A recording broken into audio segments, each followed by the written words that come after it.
When people tell me I'll regret that in the morning, I sleep till noon. I sleep.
hopefully that means... This is a HeadGum podcast.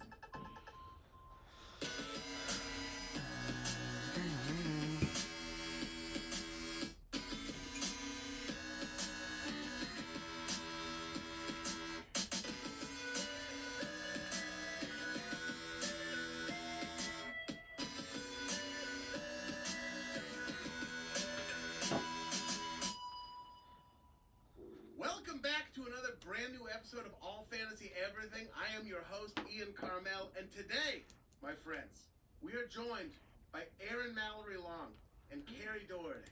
And together, we are going to be fantasy drafting the 1990s.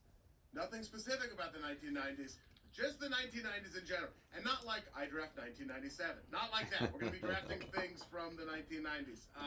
So that's what we're doing today. I can't wait for it. I think it's going to be so much fun. I would take two perfect guests for it. Aaron Mallory Long is you're a writer, you're a producer. I would call you a bon vivant. What's up? Getting started soon. Fashion icon. Wow, thank you. I would call you an Instagram 90s stylistic inspiration for people all around the globe. Yeah. I'm going to bless you with all those titles. Also, you have the Best of Friends podcast where you talk about the television program Friends. I do. And I'm wearing appropriately a Friends t-shirt right now. You're fully branded. Yeah. Also, you have a series of videos on YouTube. Just look up Aaron Mallory Long on YouTube. They're great. You take just a random topic and you do a really funny video, like a fun 3-minute video. Yeah, it's always it's under this umbrella of how to. So it's like yes, that's right. Yeah. How to be a Virgo, how to be a girl. And I do a very bubbly, positive character, which I do not actually exist as. Right, it is a very stylized character. Yeah. What was the How to Graduation one? Was a fun one. Yep. Yeah, I enjoyed that. They're all timely. They're seasonal. Make sure you check those out. Getting started soon. Starting soon. And myself, we have I've got Carrie it going Doherty. already. Starting sooner than I thought. Writer. You wrote for the Goldbergs. You have a new thing coming out called Hollywood Darlings. Yes. Talk to us about this because it sounded so interesting when you briefly talked about it. It is. Thank you for having us both, by the way, Ian. Please, I'm so excited it is for a privilege. this. I just finished writing on a show, Hollywood Darlings, that's going to be airing on Pop, I believe, in March or April. Yeah. And it's sort of like an improv comedy show like Curb, starring 3 lovely women from 90s television shows whom we love. How perfect. It is Jodie Sweetin, who played Stephanie on Full House, Beverly Mitchell, who played Lucy on Seventh Heaven, and Christine Lakin, who played Al, the tomboy, on Step by Step. Yes. Love so, literally a dream job. That's amazing. It couldn't have been more in the pocket for you. It couldn't. And in the first episode, literally in the cold open, because the showrunner was like, if you guys, all the writers are also performers, and she's like, if you want to, be in it, let us know. Oh, that's great. So yeah. I literally put myself in the first scene of the first episode. So it'll be amazing. You can't even sample it without getting a taste of Carrie Doherty. Yeah. So I will be in the first scene, the first episode, just playing like a super fan who nerds out on the girls, and I'm like, this is acting. Wink, wink. But like, how do you writers come up with this stuff? Yeah, really. I was just like, I don't need to do any research to make really specific references about an episode of Seventh Heaven. Oh, that's amazing. It was awesome. You also have a podcast yourself where you talk about the television program Golden Girls. Yes, I love how you call it a television program. Yes. Class up our industry as much as you can, I think. I do. It's called Out on the Lanai, and every week, me and my friend H. Alan Scott, who's also a comedian, I love when someone does that with their name. It's amazing. When they just it's initial really good. The first one, that's really great. He's got a great story behind it. You should go to the podcast and find out why. Is his name Hitler? No, it's actually Hitler Alan Scott. Alan Scott. It's actually Honinger. Oh yeah. And people would pronounce it in a way that. Oh no! Say I didn't have to say it. Yeah, no. Say no more. Yeah. So. Yikes. Yeah. That's why he goes by H. Alan Scott. But every week we watch an episode of The Golden Girls, and then we talk about it, and we go chronologically, and we also do live shows, and we have done interviews with former writers on the show, and also cast members. There's some amazing writers who came out of there, right? Yeah, Joss Whedon, Mitchell Hurwitz, Mark Cherry. Crazy. Yeah. Crazy. Well, you watch it, it makes complete sense. It's such a good program. And it holds up. It really does. Mm-hmm. Well, what more could you ask for? That's fantastic. Make sure you check that out. If you want to follow them on social media, Aaron is at Aaron Mallory Long, or just Aaron Mallory Long on Instagram and stuff like that. Carrie is at Squid Eats Squid on Twitter and at Squidsy on Instagram. Yeah. Or just Squidsy on Instagram. Yeah, Spell I am exactly how you think with an S. bad at branding, guys. I feel like you've got the Squid writer corner kind of locked up. Yeah, I think I do. Yeah. I think I do. You might That's a be good the best point. at branding. Mine is just my name. Yeah, Like, right? That's not original. Boring. Oh, you got the whole EML. Yeah, you kind of. Mine's also just my name. Yeah. Just Ian Karma. Except for on Snapchat, because I didn't think it was going to become a big thing, and I just used my Xbox gamer tag, which is Jorge Gorgeous. So, Wow. Yeah. I love That's that. amazing. Which is I would love to have that on like the back of like a satin jacket. Just Yeah, Jorge for sure. Gorgeous. Yeah, but anyway, so we're about to get to the draft. The way we determine the order is through a game of rock, paper, scissors played between Aaron and Carrie. To determine who will pick the order, it is a rock, paper, scissors, and then shoot, Okay. and it's 1 out of 1. Okay. None of this best out of 3 shit. No second chances on All Fantasy Everything. I don't want any second chances. None of that. All right, so you're whenever you're ready, Okay. and I will narrate in a Okay. compelling way. Okay. Ready? Yeah. Rock, paper, scissors, shoot. Ooh! Ah! Aaron wins with a scissors over paper. It was tense in here. It was tense, but people seem happy with it. So, Aaron, you have to pick the order. Again, this Okay. is a serpentine draft. Okay, so I just pick who. Who goes first, second, and third. Or you Wow. can just pick first and second, and through deduction. Like, I'll just pick second and third, and then that'll be. You pick all of them. Yeah. I go first. Nobody's ever done it before. And then it's just you talking about your favorite things from the 90s. Yeah, right. I think I want Carrie to go first, Okay. and then you'll go second, I'll go third. Fantastic. That's what I want. That's what's going to happen. So That's without what you further... really want. Yeah. That's what I want. Without further... Also, I just want to say right now that you mentioned you were wearing a Friends t-shirt. Yeah. Carrie is wearing a Pete and Pete t-shirt. Mm-hmm. You couldn't be dressed more appropriately for the occasion. Yeah, I feel it's just terrible our 'cause whole I'm lives. just wearing a black t-shirt. It's awful. It's okay. I'm sure there is a character in a 90s film or television show that wore all black. There must have been, Yeah. right? Oh, yeah. I am dressed as the one of the characters from the Bone Thugs and Harmony video. Oh, there you go. Yeah. Yeah. That is exactly right. Yeah. And when I say the, well, you know, the not Thuggers, Crossroads. right? Crossroads. Yeah, Yeah. yeah, yeah. Yeah. I'm one of them. I'm Eazy-E's weird holographic ghost. There you go. And okay, so without further ado, it's time to get to the 90s edition of All Fantasy Everything. Carrie, you have the first pick. So does this just mean I just get to read one of them off of my list? You pick whichever one you want to go first, whichever one you think might not be there. Whatever the most coveted thing from the 90s for you is. Oh, the most coveted thing from the 90s. Let's see. I'm gonna go with Lisa Left Eye's rap from the TLC hit Waterfalls. That's such a good accurate. pick. That is good. That is such a R.I.P. by the way. Yeah. R.I.P. Seriously. Yeah. Oh, I'm just writing that down. Yeah, that's a fantastic pick. It comes at you in the middle of that song. Mm-hmm. It's been such a smooth, cautionary tale up until that point. Yeah, it's amazing. And sometimes in radio versions they don't play it. Right. And that is, it's a Horrible. catastrophe. And they wonder why anytime they radio's don't. dying. Yes. You know what I mean? I get, Play the fucking rap. take out one chorus. They sing the chorus of the song so many times. Totally. Just maybe leave it out once just to get that rap in there. Because yeah, the rest is like a slow, smooth burn of the song, and her rap gives a little pep.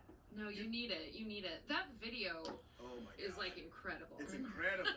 Yeah. Because it's like kind of a 90s like hip hop R&B video, but then intercut with these like cautionary tales. Yes. Yeah, right? yeah. Mhm. Yeah. And if you guys saw I believe it was on VH1, not Lifetime, but I think they did the TLC biopic. Oh yeah. Oh, right. They recreated, I mean, it was cast so well, but they recreated those music videos. They did Waterfalls, they did Creep, No Scrubs, Wow. and they Creep is another looked good one. amazing. All that satin. Yeah, Creep is. Yeah. That's a kind of Wow. sexual I will never get to. Yeah. In my life. I don't know that Creep anybody music will, yeah. Video? No. No. There's no way, right? To get to that level, just satin pajamas, but yeah. With When I wind wear blowing at you. And, Right? Yeah. When I wear satin pajamas, I look like Christmas morning. Like just like kind of Yeah. like just like kind of gross, like drunk off Bailey's at like 11. You know what I mean? It's like that kind of vibe. Not at all like, oh, this guy's gonna come fuck. Like it's not nothing like that. super lame. All yeah. of TLC is like too sexual for me. Like Oh yeah. when I was a kid and that CD came out, like I didn't want to ask my parents for it for Christmas because I didn't want to have to say that the title was Crazy Sexy Cool. Oh, I had no problem asking. Like I for did it. not want to tell. No, I didn't got wanna it. Say I got the it for word sexy Christmas. to my parents. Mhm. Like, I was like, w- no. When I was so weird about that kind of stuff in the 90s as well. Like when Alanis Morissette's first CD came out, and I'd be in like the car with my dad Yes. listening to it, and when she was like, "Go down on you in the theater," I was like, "Oh, what could that mean? I don't know. Not Well, me. I'm 12." Yep. I think the problem with that song is, because I was in 7th grade when that came out, 7th or 8th grade, and I remember when the song, we would like sing along to it at school dances, like Yeah. awkwardly throwing our bony, tween bodies around to it, not knowing, I had no idea what that meant. Right. So I was singing it. Yeah. Well, no. Oh no. I didn't know, like, Go Down on You in a Theater. Go Down on It's You in one a of those Theater. things, like, I'm 12, I'm just singing Totally. along, I don't know what it means, and they played it at school dances. Totally. Yeah. Well, that's how I They felt might about not know it either. the TLC song Red Light Special. Oh, I was that like, one was sexy. I know this is sexy, but Yeah. I don't really get what's going on. And like, Yeah. I remember similarly being in the car with my dad. It came on, and I literally was like, then it changed the channel and like just switched the station. Yeah. Because I was like, I'm like 11. Like, I don't want to deal with this Yeah. right now. And if I'm going to, it'll be alone in my room Yeah, later. Like, definitely not in exactly. a car with you, Dad. Yeah. Yeah. Oh, like they sang like kind of vocal fry singing, but with them it just sounded like they were always singing in the middle of an orgasm. Kind Yeah. of like it was that kind of. Well, like that T-Boz, Yeah. I mean, her voice was deep, Yeah. and it was like, Velvet. It was. I'm getting goosebumps thinking about T-Boz's voice right now. T-Boz is the B. Arthur of. If they ever. Yes. If they ever bring Golden Girls back, I hope they cast T-Boz as Dorothy Zbornak because she's got the voice for it. Totally. Oh my god. You just took Left Eye as rap, but I'm going to give you the entirety of Chasing Waterfalls. I That's think, okay. Yeah. I think we just wrapped that into. That is T-Boz's or Left Eye's rap is definitely the figurehead on the front of your ship. Mhm. You got to have the rest of that ship too. Oh yeah. Did you know anyone who thought it was Jason Waterfalls? No. Don't go No. Jason Waterfalls. No. Did you? No. Come on.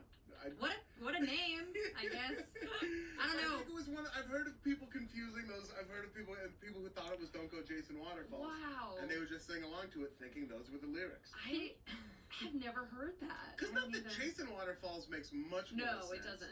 But also, if you're a parent, Yes. if your last name is Waterfalls, that's a cool last name, right? Great last Totally. name. But you have a baby and you name it Jason? Like, Yeah. That's right. Maybe you're mad at your hippie parents who changed it from cats to waterfalls, and that's why you should name your kid Jason. maybe, It could yeah. be something like that. God. Waterfalls would be a dope last name. Yeah. Waterfalls is a really good name. Yeah. I think one of the coolest, like, celebrity weird kid names that I love, I believe it's Penn Jillette, who his daughter's name is Moxie Crime Fighter. It's Moxie Crime Fighter. That's so dope. Yeah. And she doesn't, and That's like Crime amazing. Fighter, the like less sort of common name, that's the middle name. Yeah, So Crime Fighter. Moxie, that's an amazing name. Yeah, Moxie Moxie Gillette. is a good name. I feel like you stick Crime Fighter there in the middle when you want your kid to definitely go by Moxie. He's like, I'm so sold on Moxie that I'm going to give him a middle Don't- name that they could never possibly go Right. by. Yeah. Like Yeah. you can't co-opt your middle name They anymore. couldn't Hitler Allen it. You know what I mean? Yeah, no. You can't do that. Crime Fighter. Does remind like when people's last name just used to be the thing that they did. Yes. You know what I mean? Yes, Yeah. Like, yeah. Cobbler. Toddler, butler. Smith, Yeah. blacksmith, yeah. That would be like. I'm so glad they don't do that anymore. It'd be so upsetting now. I would be Ian. Sometimes writes for TV shows and does a little bit of stand-up. Yeah, freelancer. Like, Yeah. Aaron Mallory freelancer. Yeah. Yeah. What an amazing first. One fun fact about Waterfalls. It was produced. Wait, Jason Waterfalls or the song one Waterfalls? fun fact about my friend Jason Waterfalls: allergic to peanuts. Now, the song "Chasing Waterfalls" produced by Organized Noise, which is the production house that also did like all of the Dungeon Family and Outkast early stuff. Oh, wow. So there are these guys in Atlanta who like did this crazy like Southern hip hop and like sort of started Southern hip hop. wow. And then also They came up with a beat for Chasing Waterfalls. Wow. Isn't that amazing? That's really Very cool. Look, Yeah. Organized Noise. They're super dope. I was just telling Eric, the producer, there's a documentary, The Art of Organized Noise, on Netflix. Oh, wow. Well worth the watch. Okay. And they got every Big Boy and like Andre are in it, and then like all the Dungeon family. It's Wow. super fun. It's a very interesting story. All right. They did some other big R&B hits that I can't remember. You also be like, what? Those motherfuckers did that too? Yeah. All out of Atlanta? A lot of the Southern stuff, yeah. Yeah, But then cool. also bridged out to, because the TLC connection, but other stuff too. Excellent first pick. All right. Lisa Left Eye Lopez's rap and Chasing Waterfalls. Yes. Amazing. Beautifully specific. They don't all have to be that specific, but that one is so I love beautifully it. specific. No, I love it. Amazing first pick. So we are on now. I'm going second, right? Yeah. Okay. Ooh, okay. With the second pick, it's especially prescient now. I'm going to take the O.J. Simpson trial. Ooh. From the 90s. Okay. It's a gruesome reason, and I take no joy in the thing that spurred it, but it has given us so many gifts. Gifts and gifts. It was just massive. I remember it being. It was 94. I was 10 years old. It was the first thing that I truly felt like, maybe other than the 92 Olympics, was the first thing that I felt like the country was all experiencing together. Yes. All like your friends at school were talking about it. Your teachers were heavily invested. We watched the verdict. We did too. We watched the verdict in school. At Yeah. school. Mm-hmm. Can you imagine doing that now? I think the Yeah. teachers were just like, well, the internet's not a thing. I'm gonna fuck You're like, we need to find out.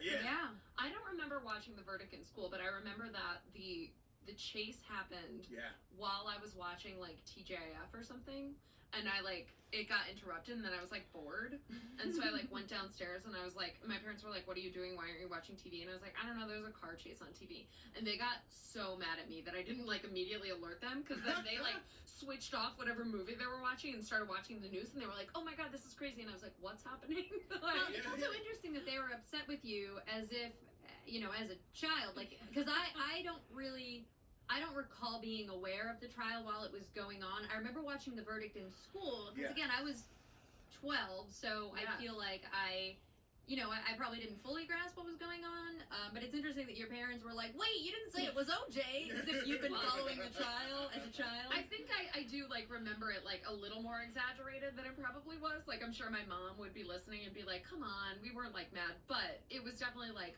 oh my god, this is big news, like you didn't tell us. And I was like, I don't have any idea what's going on. Well, it all happened so quick. That was only 5 days after the murder itself took place. That was June 17th, 94. Right, because I definitely wasn't aware that the murder happened. The first thing I was aware of was the chase. And Me then too, I kind of was like, what's going on now? And I love The Simpsons, and so The Simpsons made references to it. Now, what is The Simpsons? No, I'm just joking.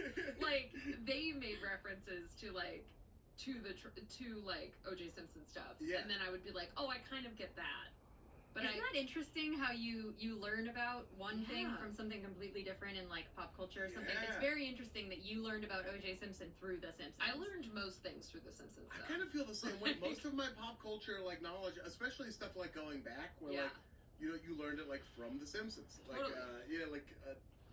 there'd be Citizen Kane references, Mm-hmm. and then by the time you see Citizen Kane, you're like, oh, look from The Simpsons. Absolutely. Yeah. I've done that with so many things. Like, oh, that's a joke on The Simpsons. I get it now. I learned about Citizen Kane from Kids in the Hall. Oh, well, cool. I often wondered. I mean, somebody should draft The Simpsons, but Of course. But I just wonder what comedy would be like now without it. But going back to the OJ trial, it was amazing. It gave us so many amazing characters. I was a fan. I followed the trial maybe because my dad was a lawyer Yeah. or something like that. But I had a set of Pogs, again, something that might come up later. I still have them. OJ Simpson trial Pogs. They have Oh my god. there was Al Cowlings on there. There was a Marsha Clark one. The Slammer was the Bronco chase. Oh This gold my god. Bronco chase Slammer. I have them in a box, I think, over at Sue Carmel's house, my wonderful mother, who keeps getting referenced. Yeah, but the trial was amazing. It sort of grasped the whole country. I remember the crazy Time magazine cover where they made him look darker and what a fucking dirty pool that was. Ugh, just disgusting. Time magazine of all people. Yeah. Did you guys watch the 30 for 30? I just finished it Oh, recently. that's right. You were just watching. I just watched Yeah. It was good. Should've It been was. first. It was really great. Yeah, no, but that was really what. It was such a big cultural moment that I like had no idea the details of what was going on. They were insane. Like, because we're too little, like we're just little kids, and like I had no idea what was happening. So watching that was really crazy that and like was such eye-opening. a well done document. It was Yeah. so good. I've gotten, like, ever since I was in high school, I've been, like, a big true crime junkie. I even, in 11th grade, wrote a paper on why I thought maybe John Benet Ramsey's parents killed her. Like, I also wrote a term paper in high school about why I thought Kurt Cobain was murdered. But anyway, I listen to a lot of true crime podcasts, and there's this one that is called Real Crime Profile. It's hosted by like former FBI profilers, and it was very interesting. They were saying that, like, their theory was that OJ had help, that somebody actually was, like, holding people back. Like, maybe he was holding or someone else was maybe holding them while he was doing stabbing. God. But bottom line is, and again, it will never happen because at this point, I think, like, a lot of the physical evidence maybe has been contaminated or whatever, or too much time's passed. But they were saying that, like, one of the theories was that maybe OJ's son helped him. I've heard that. So, if anybody could ever, you know, get enough evidence to prove that OJ's son was maybe the one that was actually physically doing the stabbing and OJ was the one holding people, that if his son were arrested, OJ could be arrested again for accessory to murder, which is a different charge, and you can't, it doesn't Double jeopardy. So that, if they were, and again, it's never going to happen, and OJ's in prison now anyway, but, and I know they won the civil suit, but if ever anybody else was actually arrested for the murder, he could be arrested for accessory. Yeah, because his son wrote like these crazy letters and had like journal entries where like I'm talking about like violent thoughts and how he wanted to kill people and stuff like this. Oh my god, That's nuts. It's so crazy. And it's the one person OJ could have never pinned it on because it's his own son. His son from a previous marriage. Right. Yeah, of course. Yeah. Yeah, of course. Oh my god. Oof, that's crazy. Yeah. Yeah, because Nicole's poor kids were just sitting in the house. You know? Asleep upstairs. Just asleep. Can you The imagine? People versus OJ Simpson, another amazing show. It was so good. And so 90s So heavy. 90s. You know, And like did just such with a great David job. Schwimmer being in it. I Like it's know. so like 90s. Schwimmer kids. and Travolta. It's just great.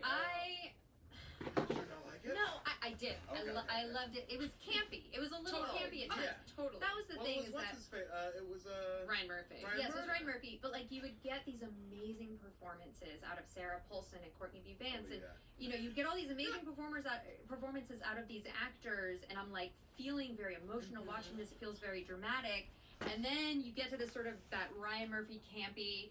You know, suddenly we go into Kim Kardashian's bedroom, and there's posters of Jonathan Taylor Thomas up on the wall, and the kids are all chanting Kardashian, and we're kind of, you know, making it was so tonally sometimes it sort of shifted for me, and I had a hard time with, you know, the balance of the sort of campiness to the real emotional drama, but I did enjoy it. I did enjoy it though. Because Paulson and Courtney B. Vance were like playing a Hall of Fame level. Oh I man, mean, I it love was Sterling K. so- Brown in it too. Oh, Sterling K. Brown. yeah.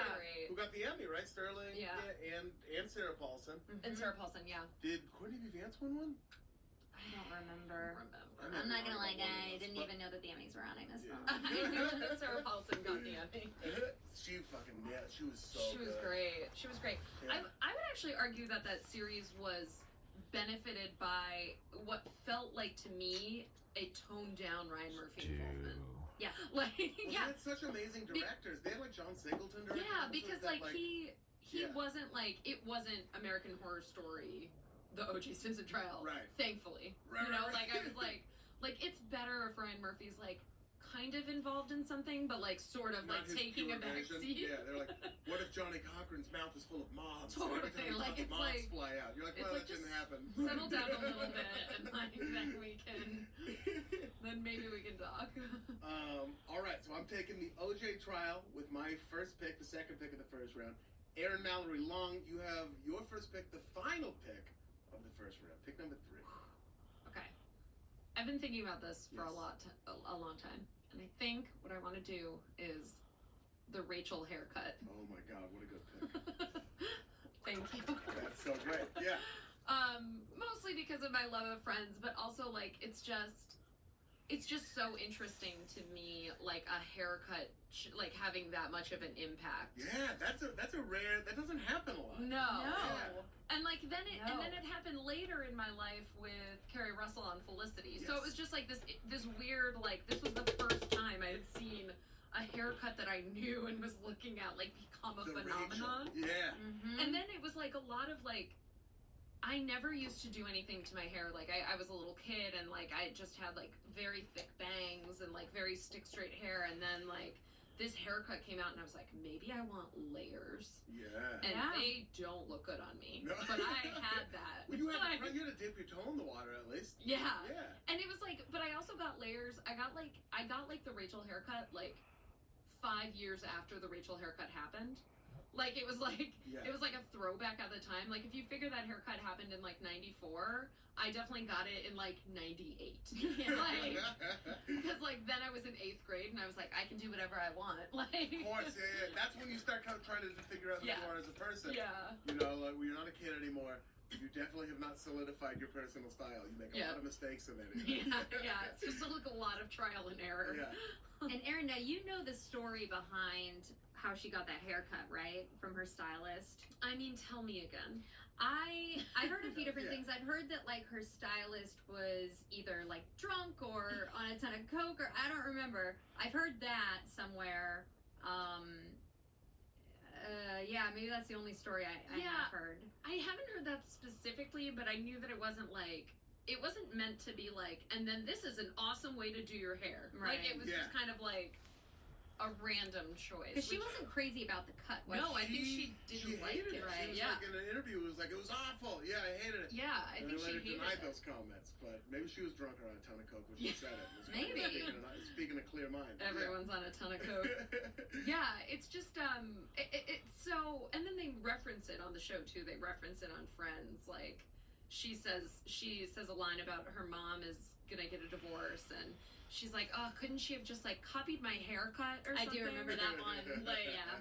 And I'm just like a sucker for any like reference to real life. Yeah. Like in TVs and stuff. Yeah. Like any self-referential things, I just like eat it up. Yeah. I feel like they definitely did that when Brad Pitt guest starred when she was married to him. Yeah. We just covered that episode on my podcast, and yeah, it's like, first of all, you realize that Brad Pitt is not a comedic actor. No. Like in the slightest. Although he was kind of good in that the Burn After Reading, he was kind of funny, but he was just fully playing this like an idiot. Yeah. And I think that's what it has to be. Yeah. Right. True romance kind of character. Yeah, because he's even kind of funny in like Ocean's 11, but like he's not like the funny guy. He's definitely not a sitcom. Yeah, he's not delivering you can't jokes. give him jokes. Right. And also when he's up against the heavy hitters that were the cast of Friends, it's real hard to like come across as funny. Totally. And that's what's really interesting rewatching that episode in particular. You're like, oh, you are out of your league. You're out of your like, league. Yeah. I'm so sorry, Brad Pitt. Like, I know you're a movie star, but like, you are out of your league Which here. is very interesting to see, because like usually people like that are protected from doing roles like that, you know. But it's like to see this massive movie star go into somewhere where he's not comfortable or the most charismatic person. Yeah, it was so strange to watch. It's such an interesting time capsule. Like the whole show is. But did you ever try to? You did the Rachel. Do you feel like this is the worst haircut you've ever had? Yeah, it was because like I didn't actually get the Rachel. It was like she cut my hair too short, and then I still was growing out bangs, so it was just like a very weird. Just a layered. Yeah, it was like a lot of layers like around my face, which I already have a round face, so I just like looked bigger. It wasn't great. Right. I've never been able to understand what you're supposed to ask for when you go in. They're like, so what do you want me to do? I'm like, figure it out. Whatever you think is like not going to make me look like a schmuck, I'm into. Like, I don't know what to tell people about my face. Yeah, I mean, and and that's usually if you're like, here are the parts of my body I want to accentuate, or like I don't like my ears. If you just tell them, I think they can. I don't even know that much. I just when I look in the mirror, I get so dazzled by my own beautiful eyelashes. Everything else sort of fades into the distance. For the past like.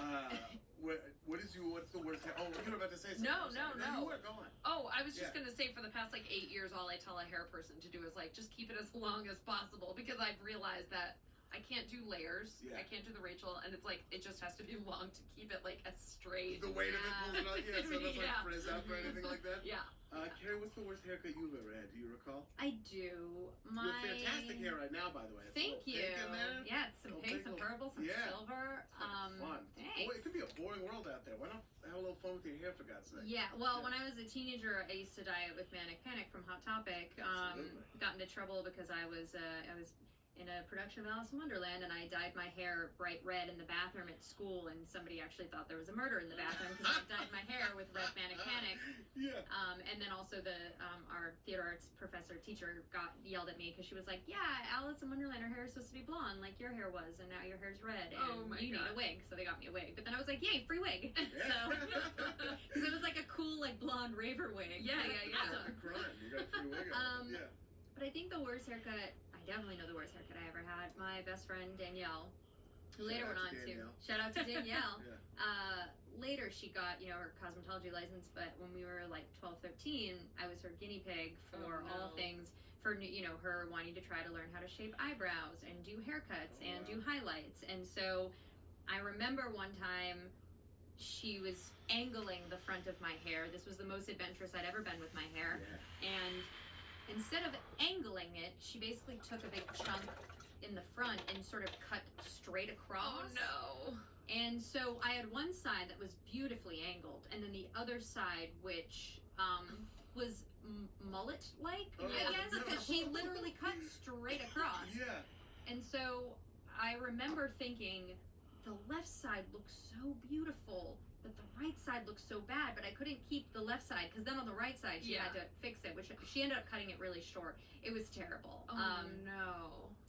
But yeah, so that was the worst haircut I ever had. It was, I couldn't even describe it. It was just like, just imagine if you gave a toddler scissors Yeah. and a head. Oh, and, no. Oh no! How Told long him to did it go to take town. until it was acceptable again? I don't remember. I probably tried to like wear it half up a Yeah. lot. Yeah. I don't recall. That was a dark time. Yikes. Yeah, hair stress is really affecting to me. Like I get very upset thinking about that. Like it's a lot of anxiety Yeah. for Oh, people to yeah. have to deal with, because everyone can just see your hair all the time. Mm-hmm. Like there's nothing you can do about it. You can't like cover it constantly. Like you just can't. Oh Right. God. You have to. Yeah. It's just gonna sort of be out there. Yeah. Some dudes. Some dudes are very into their hair. Would feel that exact same thing. With me, it was just like mistakes of. It was never like a look I was going for. Yeah. It was just a lack of care. So like for like 8 years of my life, like all the way up until like college probably, I just would buzz it all the way off. Yeah. And then let it grow out to a towering Jufro. And then like I was producing wool for a mill. And then I would just let it grow all the way back out. And that was my look. And then there were terrible looks in between where it was like it wasn't far enough out to curl, so it just looked like awful. Like it looked like it escaped from an institution. Oh no. I like what you've got going on I was now. just though. gonna say, Very much. This is I did take off my hat hoping to get one or two compliments. Yeah, I did. you've got this sort of like short on the side, Yeah. sort of longer on top. It's like a nice, I don't want to say coif, because coif sounds like a little bougie. You don't have to put coif on me. It Yeah. is. It's got like a nice sort of wave. It's sitting Thank very you. well Yeah. right now. It also looks like you're not trying too hard, but it Well, also yeah. looks like you Yeah. didn't just roll out of It's bed. Saturday. I'm not gonna put too much effort into Yeah, it. and I also can't see like the sort of fade, I guess you'd Yeah. call it. I can't see the line from where it goes from short to the longer up top. Expert fade. It is. It blends very well. Can I tell you the situation I'm in right now, which is a great situation to be Yes, in? please. The guy who cuts, I work for the Late Late Show with James Corden, Mm-hmm. and the guy who cuts James Corden's hair is this guy Jason. I forget his last name. But, Waterfalls. Jason Waterfalls. So this man Jason Waterfalls, and he didn't stick to his rivers and lakes. He comes to Television City. No, he cuts James's hair every day, and he's the best dude. He like grew up in Long Beach, just like great, chilled out, like California, like what you think of when you think of a California guy. Mm-hmm. Just one of the nicest people I've ever met in my life, maybe. And he'll just like not even just writers, like it'll be PAs. It's like whenever somebody will be like walking by, and he'll pop out and be like, "You," and like whistle at you and like motion you in. And Wow. you're like, "He picked me," and then you go in, and like at this point I can be like, "Hey, can I I got It's like my I got a dream. date or I got a whatever, and we Yeah. like cut my hair," and he'll do it. And so it's this like guy, he cuts like Bruno Mars's hair and James Corden's hair. Wow. He cut Kevin Durant's hair for like the Wow. GQ cover or whatever it is. Amazing. Not GQ, the other Rolling Stone cover.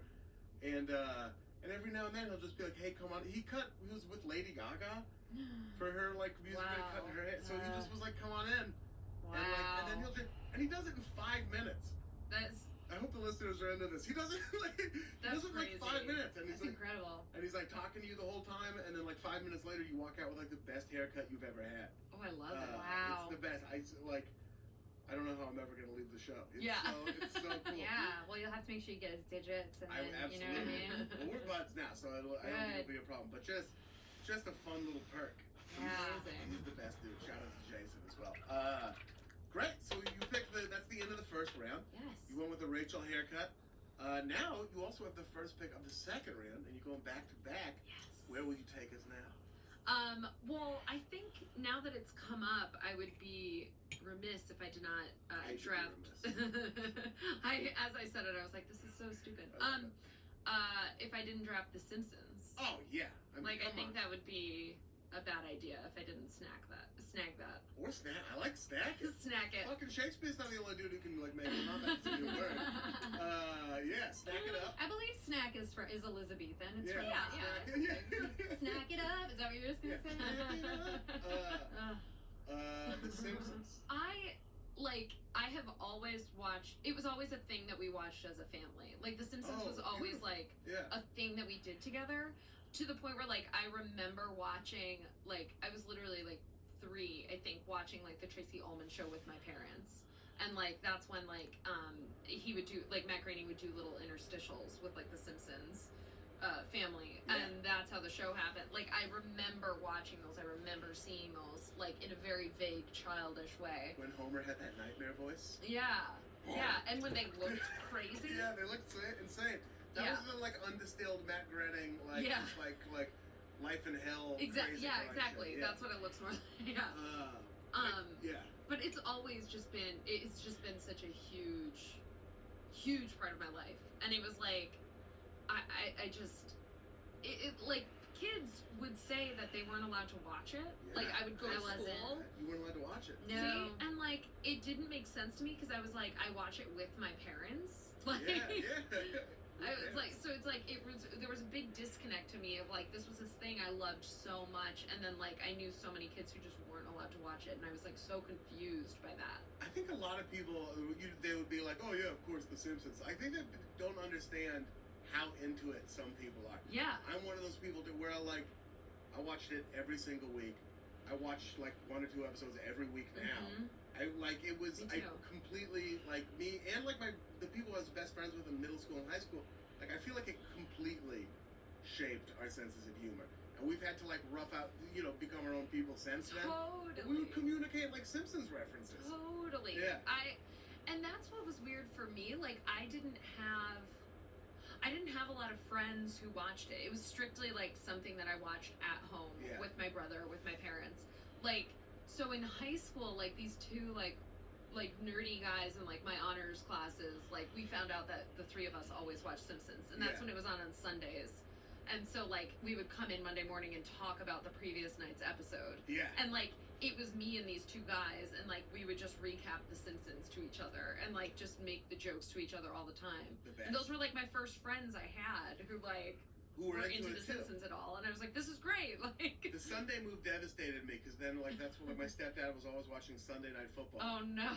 And it was crazy because I played football. I was had played football all the way since 4th grade. Yeah. And I enjoyed watching football, but Sunday nights I was like, can we watch The Simpsons? And he was like, no, I'm watching the football. He goes, no, fine, jock asshole. Right. He's Oh, a chef God. who had never played football, and I couldn't it just made me. I hated football because of it. Yeah, it was so fucking. Can I tell you another fun perk of the job right now? Is one of our writer's assistants is Tracy Ullman's son. Oh my god. So every now and then, Tracy Ullman will just be hanging out. That's We amazing. watched one of the first. I think it was it was in the primary still. It was either Republican or Democrat debate. I forget what, but we had to stay at work and watch it Yeah. so we could write about it for the show. And Tracy Ullman just loves watching it, so she just came in. And she's sitting there, and eventually, like any famous person, eventually you just forget they're famous, and they're just this amazing. And she was just she still got it. Still has her Oh fastball. my god. So fucking funny. Such a you get you meet someone, you're like, oh, I get it. Yeah, Even yeah. while you're one of the most treasured comedians of our time. Wow. So she was just in there, and she's so funny and so great. Yeah, so that's just another That's amazing. amazing perk of the job. And her son's the nicest. you would never know he comes, you know. Yeah. You never know he comes from like whatever famous people. Just such a nice, down to earth, really cool guy. Oh my god. Shout out to Johnny. Yeah. Oh, that's my brother's name. Yeah. Shout out to all Johnnies. All Johnnies. Yeah. Do you guys remember that movie that Tracy Ullman did with Kevin Kline and River Phoenix called I Love You to Death? No. Oh. It's a really great movie. I haven't watched it in a long time. Oh, Keanu Reeves is in it as well. Wow, they're the lead. Wow. Yeah, I know, I did.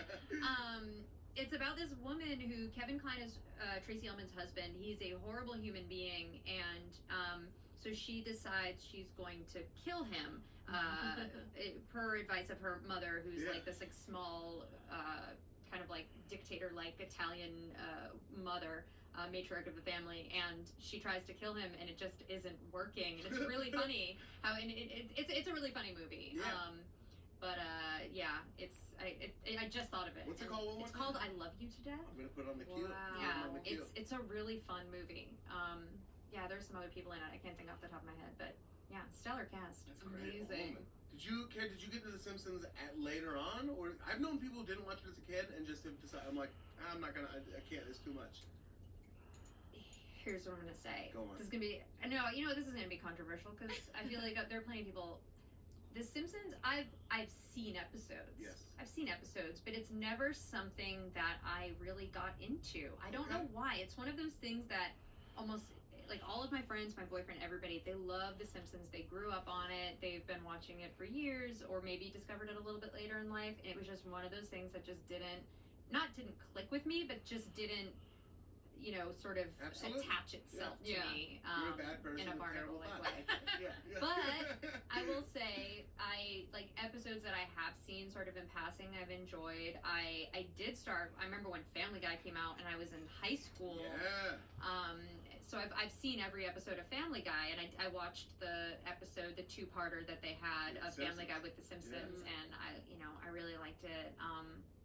And I realize that's like a hot point of contention too, is like The Simpsons versus Family Guy. But yeah, I've always, That's totally fun. It's always been on my There radar. are a lot of people like you out there. Okay. Where it just didn't. I think if it didn't hit you in the right way at a certain age, And maybe I can blame it on my parents who didn't let me watch it, along with Married with Children, which I did finally when I got a little bit older, started watching in reruns. Yeah, that one's Yeah, I that's watched that another great as a show. kid. Yeah. I like to think that I can be like calm, and like I've had to like work near celebrities or whatever. Like I've had to do stuff, but I went to a table read for The Simpsons like 2 years ago. That's cool.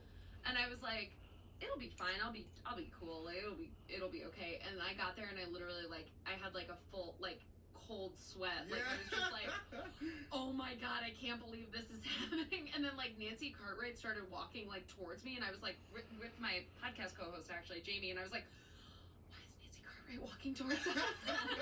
And then she was like so sweet and was like, do you want me to sign your script? And I was like, yes. Yeah. Like, and I like couldn't. I was just the Sign whole whatever time. you want. Yeah. I feel like a full-blown panic attack. Like, I was like, oh my god, Hank Azaria's on the phone. Like, he wasn't even in the room with us, and I was, like, freaking out. Like, we, like, went up to Matt Groening, and I was like, hi, I've been watching The Simpsons since I was, like, 3. And he was like, I don't think that's true. And I was like, it's literally true. Yeah. Like, I don't know. Like, so it's, like, it is hard because it's, like, something that I have such a strong emotional connection to. So it's, like, I have no subjectivity towards it, like, or objectivity towards it. Like, I can't, I like can't relate to you not having watched it, Carrie. Like, like, but it's like I don't have any ill will towards you about it. Right. I just like, Thank God. I'm like, I literally can't like, I can't fathom a world where that's not a part of my life because it feels like it's part of me.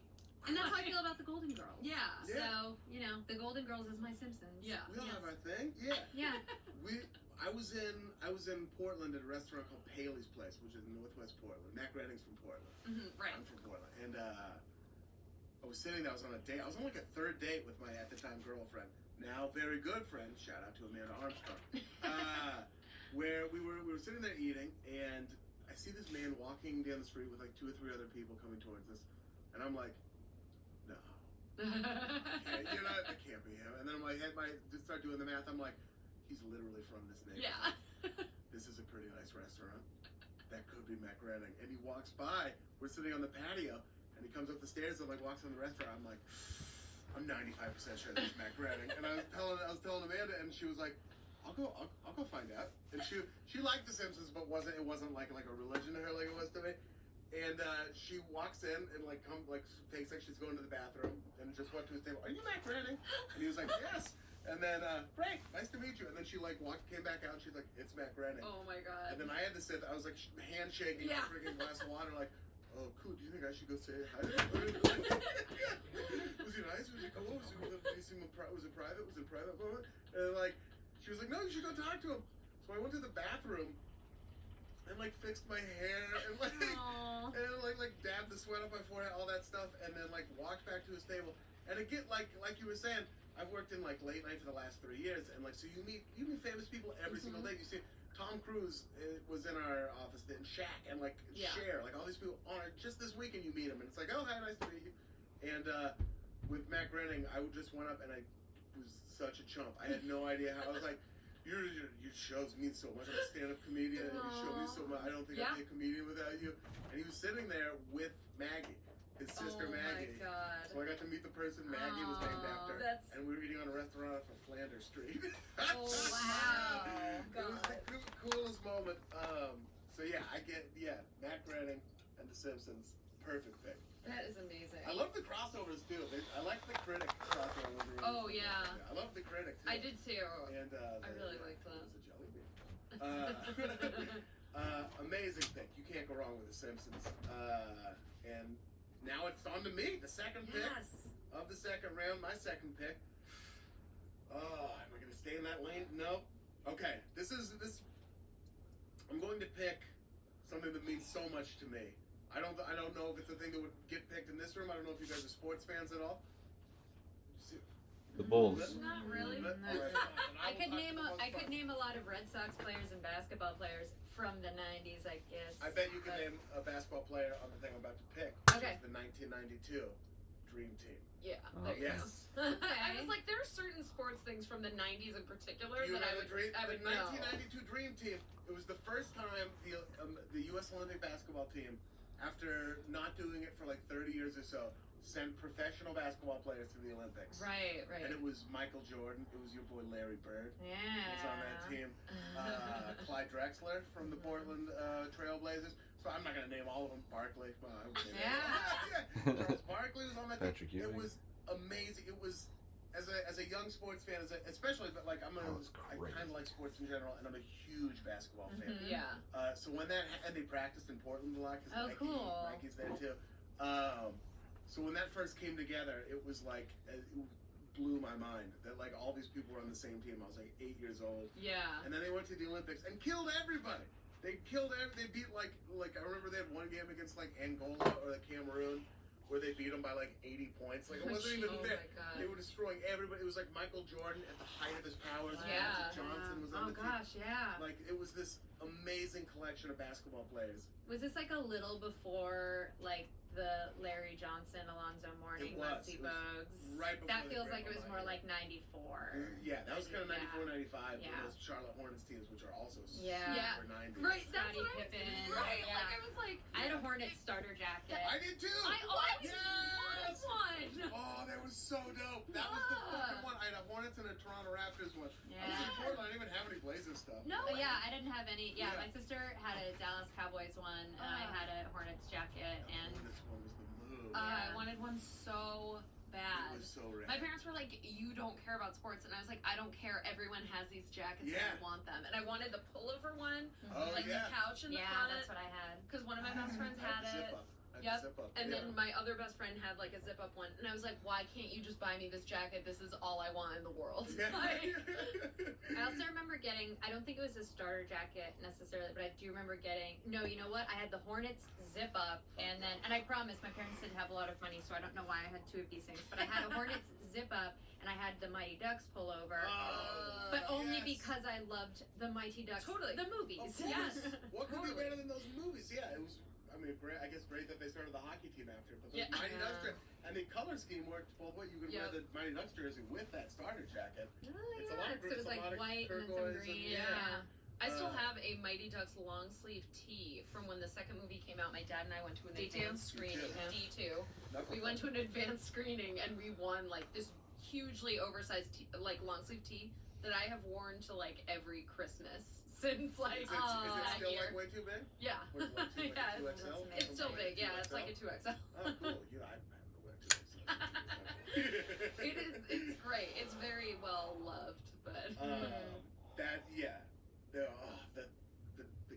Hornets gear from the 90s was so oh clutch. my god. But yeah, this was a little bit before that. This was Okay. Muggsy Bogues was in the league, but Mhm. I don't think Larry Johnson or Alonzo Mourning were. Alonzo may have actually about to have been. Mhm. In fact, it was. It was the year before Alonzo Mourning was in the NBA. But there was just nothing like it. And Michael Jordan was at that point was like one of the most famous people in the world. Yeah. The Olympics were in Barcelona that year, and I remember in Barcelona, Nike had put up this massive mural of Michael Jordan. And Wow. there's this amazing picture of like Michael Jordan looking up at this like impossibly huge Michael Jordan billboard, and it's like this amazing picture. Oh my god. They were so good that they like there's amazing story. I forget the fuck. I'm blown. There's an amazing book about the '92 Dream Team that I think just came out, but they were there and they were so good that they didn't really have to not party in the Olympics. So like they like Charles Barkley. There's like stories about him being in Barcelona like alone. Because like none of it, like he was just wanted to go out, Oh and my maybe some of the God. other players didn't. And he would just walk from bar to bar, followed by all these like people were like, "You're Charles Barkley, we know who you are," you know, like just going like and yeah, it's like this legendary team story about like how he would just like be hammered the night before. I And mean, yeah, Michael they're probably Jordan- still drunk when they were playing. They though. probably Yeah. were. They were probably still fun. Michael Jordan, legendary like partier and like gambler. And bad dude, by the way, but like not like a terrible dude, but just sort of a bad dude. Wait, back up. Oh, did you not know that? I don't know that. Oh, you guys don't know Michael Uh-uh. Jordan? Not a bad dude the way that like most people are bad dudes now. Yeah. It's like you're a monster and I hope you die. But like real quick, the book is called Dream Team by Jack McCallum. Amazing book. Everybody, if you're into basketball or even not, you should check it out. Yeah, Michael Jordan's not a good dude. He's like a Wow. legendary asshole. Like who would like punch other like he punched Steve Kerr, who's one of his teammates, in the face during practice. Oh just my 'cause He God. felt like he wasn't trying hard enough. The like problem gambler, one of them competitive like would talk shit. But to, he's like, so charming in all of those he's- Hanes I know. ads. He- know. He's so maybe a cute. sociopath, but like Man. Wow. I feel like I'm not doing the best job of explaining it. He at his Hall of Fame watch his Hall of Fame speech if you really want to get a feeling for it. Yeah. He invited like the player who got cut so he could be on the team in high school, like to his Hall of Fame speech, or the player who made it instead of him making it, something like that, just so we could sort of talk shit to him at his NBA Hall of Fame induction. Fuck yeah. So he sounds like a dick. He's a Yeah, dick. like Dick. just It's yeah. a hard, when he was owned the Washington, he was like a part owner of the Washington Wizards, and they drafted this kid out of high school, and Jordan thought he wasn't good enough, so he just like made him cry in practice every day. Oh my god. Because it's Michael Jordan, the most legendary basketball player ever, talking shit to you, you know? Right, You're like right. an NBA player, like, you're my hero, and then he's like, fuck you, you know? Do you think that kid's gonna write like a Whiplash like movie about? That would be amazing. Yeah, Kwame Brown, if you want to write he walked out of the league pretty quick. He should have been better. But yeah, I mean, fuck it. He was so fun to watch basketball, and I never had to talk to him, so whatever. His dad Yeah. was murdered. You His know, dad Michael was Jordan's murdered. Dad was murdered. Wow, Yeah. I didn't know that either. One conspiracy theory is they think his dad was murdered by people that Michael Jordan owed money from gambling debts, Interesting. which is why he had to quit the NBA for 2 years. Then he was given a soft suspension where the NBA was like, we're not gonna suspend you in front of everyone and ruin your like endorsements with Wow. Hanes and Ballpark and Gatorade and Nike and yada yada yada. But you need to calm this down. You need to go away for a while. And people think Wow. that's why he went to go play baseball. Oh my god. Total conspiracy theory shit that has Sure, never sure. been. But it's like a fun thing that like It's basketball interesting. fans like to discuss with one another. Wow. Interesting. Anyway, the Dream Team's amazing. I still have 2 of their shoes. I have the Dream Team Jordan 7s and the Charles Barkley's Air Forces in like the Dream Team colors. I love them so much. Do you still wear them? I do. Yeah, Cool. yeah. Oh, they're re-releases, so they're like Oh, okay. from like the last couple of years. But Okay. I just love the color. They look like America in the 90s. You know? Yeah, totally. Yeah. It's like such a specific vibe. It is. It really is. Yeah. It's like, Yeah. oh, yeah. Post-Iraq, we didn't know we were the villains yet. Yeah, exactly. Cool. So that's my second pick. I could not have the Dream Team. Carrie, It is now your turn. Can I? How many do we get total? 5 by the way? rounds. I We should have get- told people about it. No, it's I always okay. forget to tell people 5 that. rounds. Great. Yeah. So I've done 1 so far. Yes. Okay. But you're about to do 2 in a row. I'm gonna do 2 in a row. Can Yeah. you recap what we have so far, so I can Absolutely. imagine in my mind categorically? Lisa Left Eye Lopez's Rap and Chasing Waterfalls. Okay. And then I went OJ Trial. Okay. Then we went Rachel Haircut. Okay. The Simpsons. Okay. The Dream Team. All right. And here we are. Okay. I think for this round, and what would I be going up against in this round? We're going up against what are you in now? So are we in round 2 now? We're in round 2. And I'm the first pick. You're the first pick. Okay. I'm gonna go with, for this one, the Blair Witch Project. Oh wait, you're the last picker. Yeah, you're the last pick of round 2. Okay, Blair so Witch Project's Blair like Witch yours. Project is going up against Simpsons and Dream Team? Yeah. Oh well, it's just all. Well, it's just all, whatever the grand total of. It. Oh, So you pick right. Whatever you want. Okay. Yeah. Remember at the beginning when I was like, yeah, I know how fantasy works. Yeah. I kept picturing it as brackets. And Oh, you were then- thinking Yeah, March Madness. Yeah, and then I was like, oh no, it's not that. Okay. My boyfriend's in like 4 fantasy leagues right now. It's, Yeah. Weekends are stressful Yeah. for him. Right. Yeah. He's yelling at random football players. Yeah, well, Definitely also, kind it's of a- like, the Jacksonville Jaguar. he'll have like players on like offense on one team, and then he'll have the whole defense on Mhm. another team. Yeah. So he's also very like, he's fighting himself really. Yeah. He is. Yeah. Yeah. Fantasy's weird because you have one quarterback and your opponent has the wide receiver he's throwing to. Yeah, Yeah. it's weird, Yeah. right? Yeah. But let's talk about your pick. Okay, so The Blair Witch Project. The Blair Witch Project came out, I believe, in '99. 98 or 99. I was a 99. 99. Now if you guys remember, Correct. this is in the days before like social media. Yeah. The internet was still kind of like you used it once in a while. Yeah. But I remember when the movie came out, hearing that the 3 people in the movie, the teenagers, were actually that this was all real found footage. Yeah. Right. They were actually missing in real life. I think there was like a website you could go to where it had all the information about them. And when this movie came out, it was so huge. It was like this new thing of being able to go and see like real footage from real missing people. Yeah. And I remember me and all the kids in my neighborhood, we always used to pile into Ben Hazen's mom's van and go to the Silver City Galleria Mall in Taunton, Massachusetts, and we'd go see movies. And Taunton? in Taunton, Taunton? I mean it's Taunton, Sounds like so like Tauntaun, like I know the it does. song. I was trying to say it's there are 2 T's, but we would just call it Taunton when we were because that's how you talk in Cabot, Massachusetts. That's how you talk in upstate New York too. Oh, okay, great, You swallow your double T's. Yeah. great. And Toronto. Nobody in Toronto pronounces the second Yep. T. Yeah. What do they say? Toronto. Toronto? Yeah. Oh yeah. Well, it's that sort of soft D. Yeah. You know what I mean? So I remember a bunch of us in the neighborhood.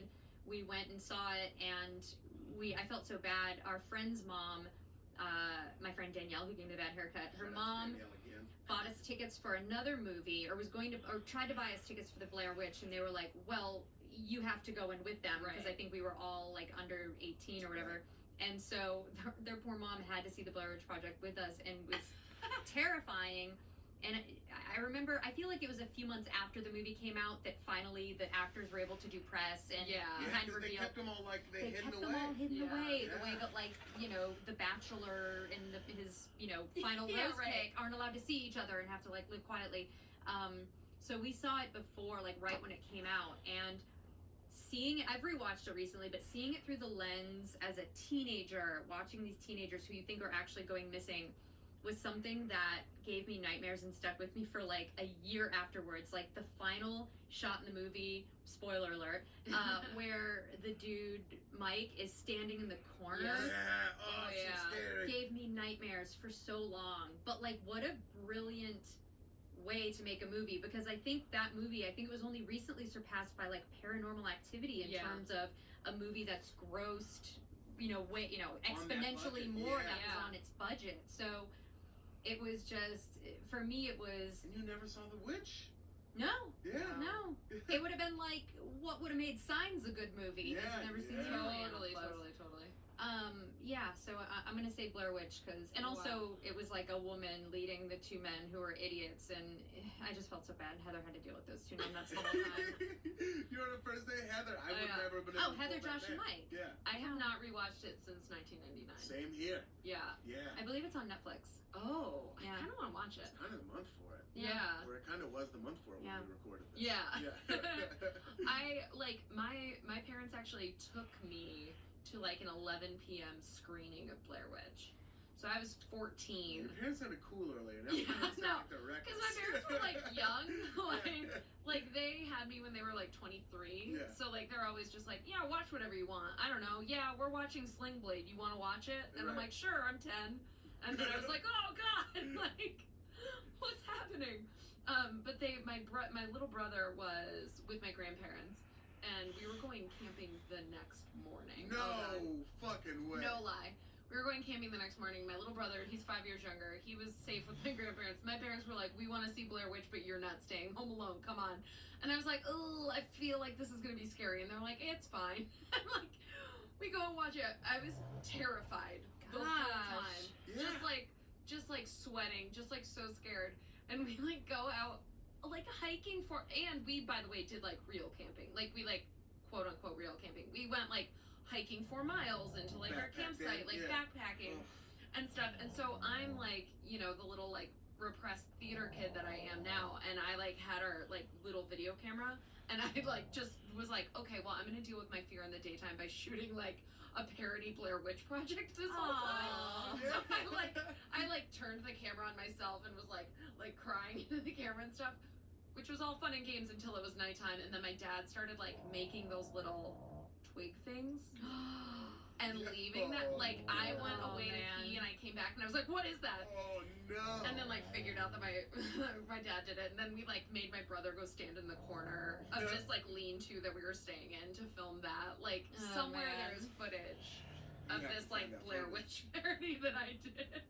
That's amazing. I love that your parents were like, they took you to see a scary movie, and that wasn't enough. Your dad's like, no, I'm gonna fuck with her. And she's going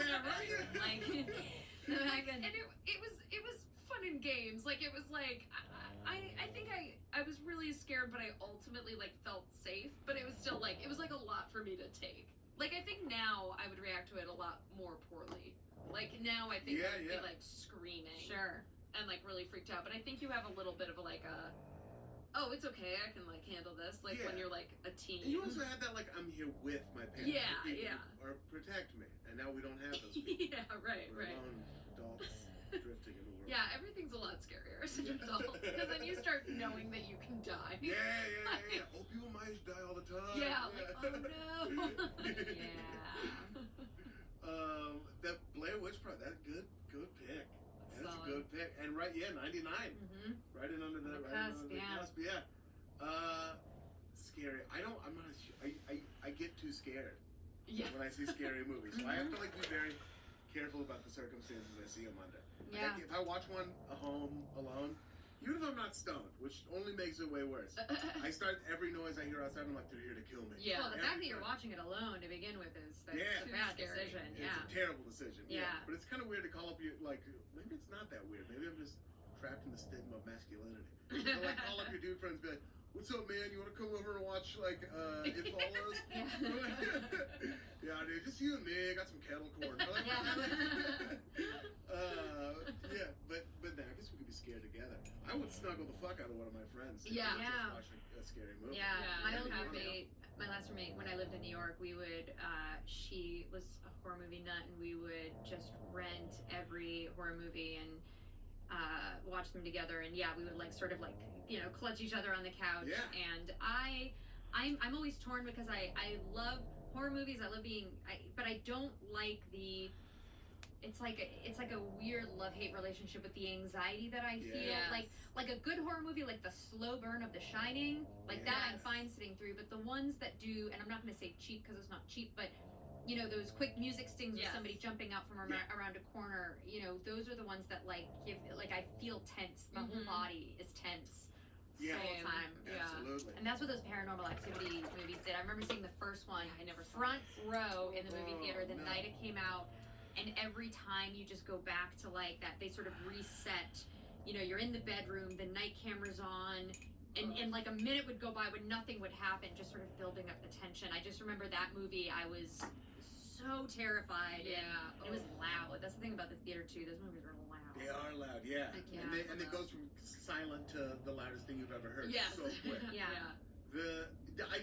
I know another thing I appreciate about the Blair Witch, and even like M. Night Shyamalan's movies and stuff like that, is that they're scary in a different way. I hate what's happening in horror now, and it's happening less so now, but kind of like the Eli Roth, skin getting carved out of the body that you have to watch, and like torture porn and stuff like that. I forget what it was, like a remake of some, I don't even remember what movie it was, but someone was in a bathtub shaving the skin off their legs. Yes, that was Fever. Cabin Fever. Cabin Fever. Oh, I very specifically remember that. I got up and left. I was like, nope, I can't, and there's gonna be more. Oh, So I just like stood up and I was like, and Cabin Fever was kind of funny up top. It was like funny moments in that movie. But you know who's in that movie, by the way? Was 90s teen heartthrob Ryder Strong from Boy Meets World. What? Ryder Strong. Wow, I love Ryder Strong. What a good name too. Yeah. I had to leave. I couldn't. Yeah, I can't I watch that. Like, specifically remember that. I've never seen any of the Saw movies. Like, I know I can't handle it. Like, I No just interest. don't want to do that. I don't want to see someone's head get like cantalouped in half. I don't want to see it. I don't either. But good for you if you do, and thank you for listening to the podcast. So that's the final pick of the second round, Carrie. You also have the first pick of the third round. Where are we going? Oh boy. I've got so many. I'm trying to like. You can take a second to review your notes. No, You want me to sing a pleasant song while you? I think I'm gonna go with this one. Oh boy, it's okay. I've got a couple more. I've only picked two so far, right? You can pick two songs. Okay. I'm gonna go with Snick Saturday Night on Nickelodeon. Specifically, the first shows that were on Snick, which were Clarissa Explains It All, Roundhouse, Ren and Stimpy, Are You Afraid of the Dark? Yes. God. I'm here for Roundhouse. I don't know if I remember Roundhouse. Oh God, I talk about Roundhouse. I do tons. too. No one remembers it. It's like my favorite show in the world. I loved Roundhouse. I actually had, you can watch episodes on YouTube. They, Nickelodeon released Snick tapes. They were bright orange VHS tapes, and they would just have one episode of each. They would have a round of Snick on it, and I remember I got two of them. It was, I think, the only two that they ever made, but I would rewatch them all the time. Roundhouse, I loved Roundhouse so much. What was Roundhouse? It was like a musical. It was almost like SNL, Like sketch, but yeah. It was Oh, sketch like and all that music and precursor? dancing, Yeah, all it was that the precursor. Exactly. But the stage, it was an in the round theater like stage where the audience would sit all around. It was circular, and the actors slash singers slash dancers, a lot of whom weirdly are in the movie Newsies. If you've ever, Wow. yeah, Oh, there were like not know that. 3 or 4 of the boys that were in Newsies. They would, all of the sets moved. They were on wheels, so it sort of felt, it was like a theatrical production. And yeah, it was. They would do, I mean, they had characters, like certain characters that they would do, like the dad in his, chair, like his mechanized chair that moved around. Yeah. And they would do topical stuff, like really, really short, sometimes blackout sketches, like 3-second sketches. Yes. It was really good. Just like, they were great. I mean, I feel like a lot of them were kind of, like, they felt like a lot of theater kids. They weren't necessarily hilarious, but, they were all good singers and dancers. They were captivating. Yeah. Yeah. It's It like was who like I knew I would become. Like, it's who I knew I would be friends with in high school. Was like that cast. And there was something cool about it in so much as, like, the theme song of Roundhouse and the way it was shot felt very, like, the real world. It sort of had this, And like Rent, kind of. Yeah, yes. It was. It's a little bit like the missing link between all that and like the Mickey Mouse Club before, kind of almost like that kind of vibe. Yeah, it was a little bit more teenage. It was like if you took the Mickey Mouse Club and combined it with the Adventures of Pete and Pete, which I think we can all agree is Pete and Pete is like alternative, like cool early 90s alternative rock as a TV show. Yes. It was Absolutely. single cam. Nothing was like, it was weird, but it wasn't like campy weird. Yeah. And like Janine Garofalo was on it, Steve Buscemi, Iggy Pop, like Patty Hearst. They had the most amazing guest stars. They shot it in New Jersey. Yep. It was just, a child had a tattoo on his arm of a woman. Yeah. It was amazing. Mom had a plate in her Was hand. Pete and Pete on Snick as well? This is part of your pick? No, they weren't. I don't know if they were on Snick later. I don't think they were, but I don't think they the were original either. Snick was Clarissa Roundhouse, Ren and Stimpy, Are You Afraid of the Dark? Clarissa was very important to my Clarissa life. was so Mhm. good. I Like- love Clarissa. It was just my favorite thing. I then had a college professor, Molly from English, one of my writing teachers, she wrote on Clarissa. And Oh, Wow. cool. I found that out and I was like, oh, you're my best friend. Like, I'm in love with you now. Yeah. Well, I feel like you and I both tweeted at the creator Yeah, of yeah, Clarissa. yeah. He's on Twitter. He's very I excited think to he talk still about follows me. I follow him. For it. Yeah, sure. Yeah. he's great. I went to probably the most amazing night of my entire life was when I went to there's this book called Slimed, and it's an oral history of Yeah. Nickelodeon in the golden years, which is the 90s. Yeah. And they had a book release party in New York, and I went to cover it. I had a web series at the time, Geeking Out, where I would like nerd out on a bunch of people from the 90s usually as a super fan, and I went dressed as Clarissa. And my best friend Dave came, and he was dressed as Sam, and he just brought a ladder with him. Oh, that's great. And we went to this event, and it was a 90s Nickelodeon kid's dream, because I got to hang out in the green room the whole time. It was hosted by Mark Summers, and there were people from every TV show that you can imagine. So like, you know, Mike Morona from Pete and Pete was there. Gary, who was one of the original cast members, he played Ross on Are You Afraid of the Dark. Oh my god. He was like, yeah, we had no idea that the show was so popular. It was shot in Canada. He's a Yeah. meteorologist Oh, now. wow. And one of the most 90s things I've ever seen was the band, the real band that was played the beats in the show Doug. Yes. They were playing Killer Tofu on stage, and watching it on a monitor and singing along to every single line was Omar Gooding Jr. from Wild and Crazy Kids in a suit. That's amazing. God. And it was amazing, and I was like, oh my god. And then I turned around, and Billy West was there, Oh who my was God. the voice of Ren, the voice of Stimpy, like the voice of Doug. He was there with. He was Doug? He was also Yeah. Doug Funny. He was there also. Connie Shulman, who played Patty Mayonnaise from Orange Is the New Black, she was Oh, there right. too. It was bonkers. But Billy West and Bob Camp were there, and he was one of the I believe writers or director of Ren and Stimpy, and I got them to sing the Canadian Kilted Yaxman anthem from Ren and Stimpy. I had Oh the my lyrics God. printed out, and we all sang it. And I got in Ferguson from Clarissa was there, Jason Yes. Zimbler, and the guy who played Sam, Sean Neal, was there. Oh my god. And I it was, I mean, I just did, but I can't even. Yeah. It's amazing. You just walk out of that room feeling drunk. I did. I Yeah. was so drunk there's a video, if you just Google, like, geeking out Nickelodeon 90s, I'm sure it'll come up, Oh but my it was, I've never just felt like I was in a more magical place in my entire life than in the green room. That's kind of cool, and no shade by this, but like, because a lot of those actors and stuff, where it was like you said, we just went on to have normal lives after that because of the circumstances surrounding us. So like, it's not like these people in this room are going to be too Hollywood to like talk to you. Oh or anything. no, Yeah. no. Yeah. And I'm sorry, we'll move on after this, I promise. I realize this is my sweet spot, so for This is the the whole reason Simpsons we for do you. this podcast, Good. please. Yeah. And now we're buddies, the Pete and Pete brothers, but when I was You're buddies? we're buddies, That's yeah. fucking cool. I forced myself into a lot of friendships. Okay.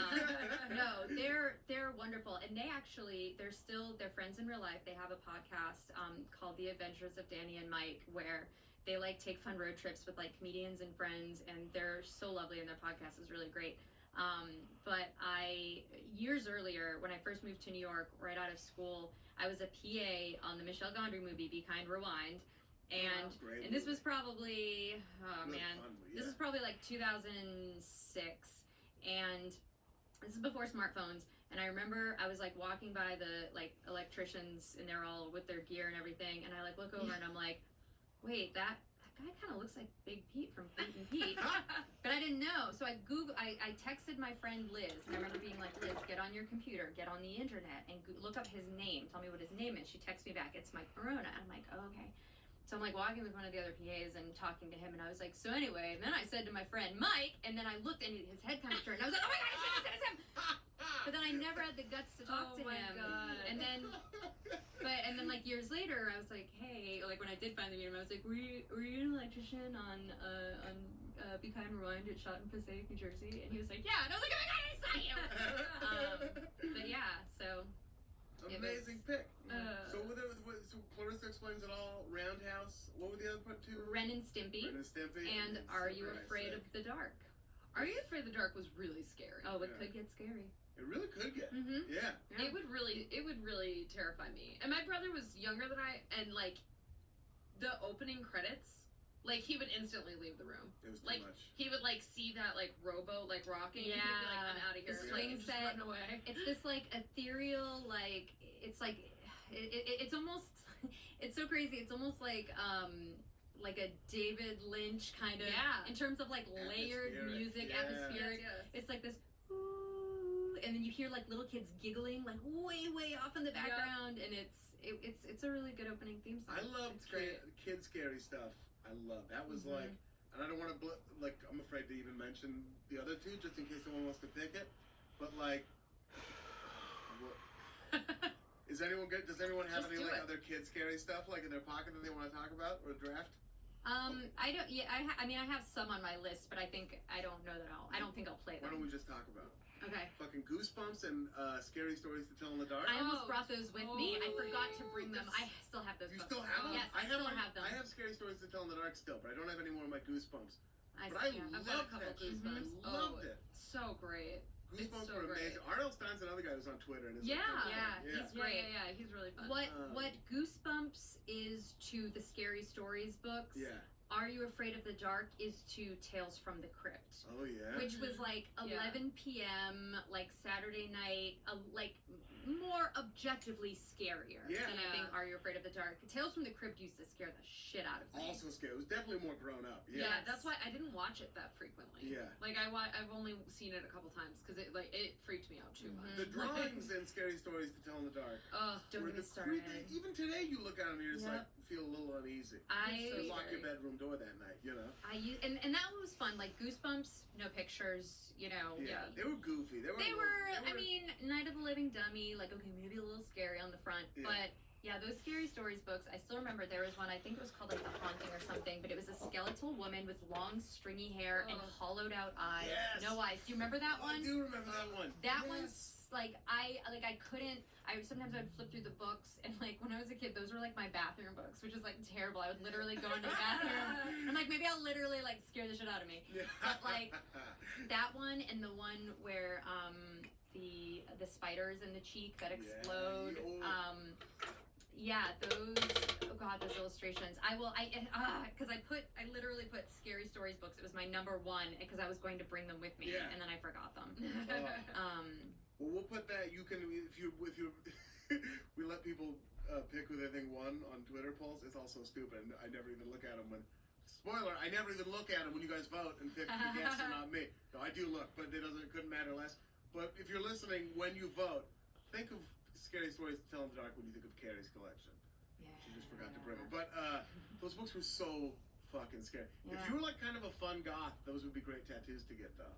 Oh, Would be yeah. Scary Story illustrations, right? Yeah. You were kind of a fun spooky kid. I really like the idea of a fun goth. Like Yeah. I like that as I know exactly who that You know is, what I mean, and right? I like Yeah, it. yeah. Fun. They really like scary movies. They're Yeah. one of those fun guys, but they dress like an all black. But they're one of the most chipper people. you Yeah. know. Yeah. Excellent. So Snick, can't go wrong with Snick. God, I mean, Ren and Stimpy. We spent so Oh, much Ren time and talking about Ren and Stimpy, Stimpy. Is yeah. fucking. it's so great. Ren and Stimpy is so good still. It's so Yep. good. Yeah. And that was another show where, you know, sometimes I would watch it and I'd go, oh, I feel ill. Like, you remember when they would do those very stylized... Those close-ups? Yes. Yeah. It would be like, you know, Ren had boils on his body or Yes. something, and, yeah, I when loved it's like it. the nerve endings in the teeth. Yeah. Oh, Like gosh. that part always. I'm Yeah. constantly thinking about that at the dentist, just all the time. Yeah. Yeah. I feel Oh. God, they were so graphic. They were Yeah. graphic. And I feel like so many like the quote unquote cool cartoons now. They are like a direct line. to Yes. Ren and Stimpy. Mm-hmm. Yeah. Even Yeah. more so almost than The Simpsons. A little Yeah. bit. Like they owe a lot more to Ren and Stimpy, like stuff, you know, like even like Adventure Time and stuff like that, Mm-hmm. where they do that like bizarre. They'll do like bizarre. Yeah. things, just Ren like and Stimpy was weird. Yeah. Yeah. Great pick, man. Snick. Cool. Snick is awesome. All right, so it is my turn for my third pick, the second pick of the third round. And I'm going to stay in the land of television for this one, and I have to take it because I couldn't forgive myself if I didn't. I'm taking Seinfeld. Oh, good. which is, I know you Golden Girls friends. For me, that show would be Seinfeld. Yeah. To me, it is the perfect show. The perfect, like every episode. Now that like as a kid I loved it, and even as like I've literally never. It's like The Simpsons. I've never stopped watching it. Yeah. From when it was on, like first must see TV episodes all the way through. It's still been when you're in Hollywood, you have to go into a meeting. Like a general at like a network, and they're like, "So what are you watching? Like, what are you into now?" They're really like trying to figure out if any of their shows are like what like Right. creatives are watching. But like, I always have to lie because the only real answers I could give are just like mostly still just Seinfeld. It's really like I'll go home and just like watch that again. And now that I write television, I write late night, but like you try to write sitcoms and stuff. You've written sitcoms, and like. I have such a greater level of appreciation for it having tried to write a show. The way that those episodes would have the A and the B storylines, and even the C storylines sometimes, that would all intertwine and connect. Like, no one can dovetail like a Seinfeld episode. None of them. Like Larry David could write the fuck out of those episodes, and like they all sort of wrap up at the end. Mm-hmm. These three divergent storylines come together. Totally. When you think back to like some of the like iconic moments in Seinfeld, and you forget that like two of them will be from the same episode. Yeah. Like I can't. None of them are in my head right now. I don't have the examples, but like that's like a for sure. Like Man Hands will be the same episode as like just some other icon like Soup Nazi. That's not true, but like something like things that. If I was gonna say without that not true, someone's gonna write you an that angry part's note. fully not true, but like they would be like that big of moments, and there'd be just two storylines from the same episode.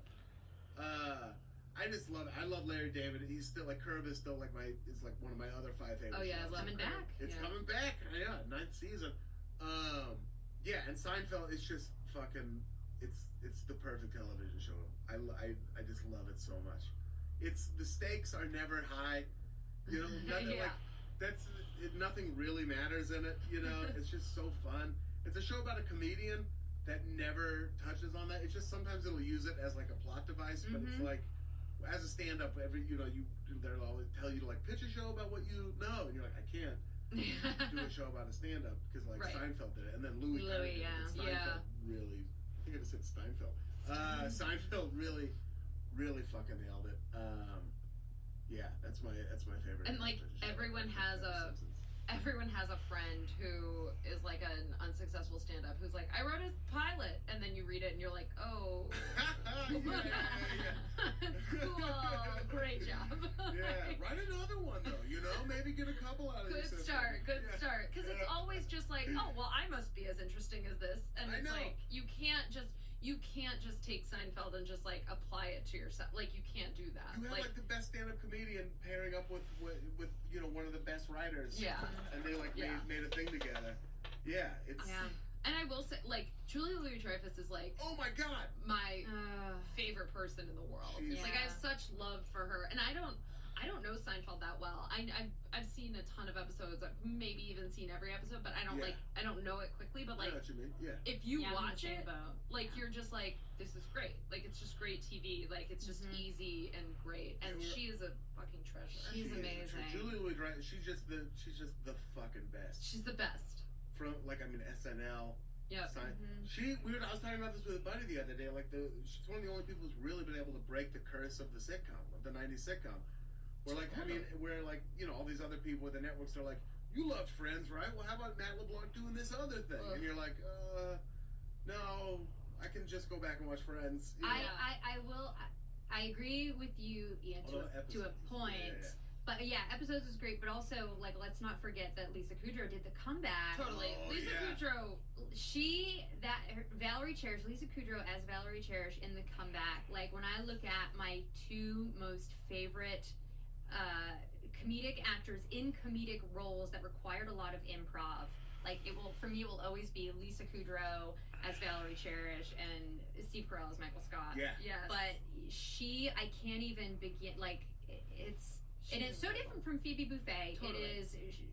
Valerie Cherish could not be more different, and also I think like Michael Scott, Valerie Cherish is a character who's manages to really balance unlikability with likability Yes. in so Yeah. much as like they're not really great people, either one of those characters, but there's enough that's redeemable about them for you to watch and not hate watch and just hate them the whole time, Totally. which I think is a really hard thing to Yeah, achieve totally. That's in a hard writing line and to in walk. acting. Totally. And I think that's what Seinfeld and Curb benefit from so Yeah. much. Like that likability, unlikability, like dichotomy or Yeah, whatever. yeah, You know, yeah. like, because like, I didn't watch Curb for a long time because anytime I watched an episode, I agree with Larry David so intensely.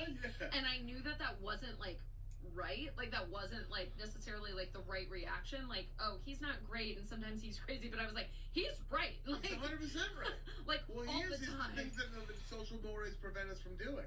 Yeah, Yeah. With Yeah. the samples at the ice cream shop. Yeah. Place, where he's like, what are you doing? Like, get one sample. Yeah. And then he's 100% right. These Yeah. people, they abuse the system, and then it's going to get taken away. He's so good. And yeah, I have to admit, and I need to correct this, I haven't seen The Comeback. But my friend Sean Right. O'Connor, shout out Sean O'Connor, who was used to be a writer on The Late Late Show, and now is elsewhere. But it's like one of his 2 or 3 favorite shows. It's amazing. Yeah. It's really great. I need to check that out. So Yeah. yes, but I went with Seinfeld with my third pick, Aaron Mallory Long. It is your turn. I can't help but say your entire name every time I say I it. appreciate it. It's time for the brand is strong. Yeah. It's time for your third pick, the final pick of the third round. Okay. I am going to go with Neve Campbell. Ooh. Just Yeah. Neve Campbell in general. She has Party 5 in the 90s. She has Scream, The Craft. Like, she was eternally like linked to my adolescence. Like, she also was like she has a very she's a specific kind of acting style / like speech pattern where she sometimes pauses like in the middle of a sentence. Yeah. And I would try to mimic that just all the time. Do you still like, have it in you? Can you give us a I little can't, bit? like, Give us anytime- your best attempt at Neve Campbell. I really can't because like it's like I see it when it happens. It's just always like well, I mean, no, like Yeah. she's always like it's always like, and she does this weird. I just watched Craft the other night too, and I was talking about this, but she does like a weird like kind of like almost robotic like body movement. I know exactly what you're talking about. You know, and Yes. like that's kind of how she acts. So like her speech pattern is like linked to this like kind of robot like arm movement that she's doing. It And, is. like, Animatronic Neve yeah, Campbell. but I love it. It's, and what you're doing, you know, because obviously podcasts aren't a visual Right. medium, but what you're doing is you're sort of like, you're shifting your shoulders where you're putting like one shoulder Yes. forward and then one shoulder back. And yeah, it's hard to describe, Yeah. but I do know exactly what you're talking about. It is the only impression that I've ever tried to perfect. Like, yeah. and I haven't done it in years. Otherwise, I would attempt. But it's like it's the only thing that I've like studied her and watched her, and I just like I just love her. I love all of those things. Like I love Party 5. I love The Craft. I love Scream. I love every Scream movie. Yeah, Scream is amazing. The Scream TV show, by the way, is really great too. Oh, it's I've good? like caught on a couple TV. episodes. I but- watched all of it like in a row this summer, and I really enjoyed it. It's not the same as the movies. It's not the same tonally or anything like that. But that's it's different than Scream it's really Queens, great. too, right? Yes, Yeah. yes. Okay, cool. The great thing about Scream, and now I'm remembering, I realized it wasn't when I saw the Blair Witch Project that Danielle's mom had to take us, because I think I was 17 then. It was actually Scream that she had to take us Oh. to. And I remember what was so great about Scream was Drew Barrymore she was the biggest face on the poster. Yeah. And she was also the biggest name in the movie. Like Drew Barrymore then, when did this come out? Like 96? 96. 96. Right in Drew the sweet Barrymore, spot. huge start Yeah. at this point. Yeah. And for, again, spoiler alert, but come on, it's been enough time. It's been 20 years. Drew Barrymore, for her to get killed in essentially the cold open of the movie Yeah. was like unheard of. And I think what Kevin Williamson did with that movie is he completely like sort of created this new genre of like the teen horror movie. Yes. And like and Neve Campbell in all of those movies, she sort of reminds me, you know how in Ghost to me more is like always kind of like dewy-eyed, like she could always cry in a second. Yeah. Neve Campbell is like that for me in every Scream movie. Yeah. Where like Yeah. she is literally a syllable away from Always crying. wearing yeah. a tank top about to cry. Little Yeah, misty, yeah. a little misty-eyed. Yeah. But that movie. Oh God, Scream! And I remember remember Matthew Lillard, like, I think that was the first movie I'd ever seen him in. I'll be right back. Yeah, and like, Live Her Alone. Just the acting Leave Her choices Alone. that Matthew Lillard made Oh in god. that movie. Also Rose McGowan in that movie. It's just so great. Oh god, I loved her. And it was so weird because that was also my introduction to Rose McGowan, and so I was like, Yeah. oh, she's a blonde. And then Totally. it's the Anna Faris thing where if she Yep. was in Scary Movie, and I was like, oh, brunette. No, Nope. now you're blonde forever because Yep. that's your natural hair color. Nev Campbell also in Wild Things, which Oh, is a yes. very 90s ass movie. Oh yeah, Very that sexual movie. Yeah. that was the Very first. sexual. That was the first movie where, as a girl, you could like pause and see a penis. Like Yeah. that was the first thing that we did. Like we weren't watching porn when we were like 12, but we did rent Wild Things and like paused it to like They let you see look. the penis too. You know? It was such a rare event. It's Yeah. very rare. It's still, very it's rare. still a little rare. It's still very Let the rare. dudes hang some dick. I You know know. what I mean? I'm sure they want to do it. Even on HBO, you don't even get any. You know, it's very Who's disappointing. that German actor with the great dick? Who's in the Peter Sarsgaard? no? No, I'm just kidding. Great, oh, what's his name? Fassbender. Oh, Michael Fassbender. Fassbender. God, of course. I was like, you saw his penis. Yeah, Yeah.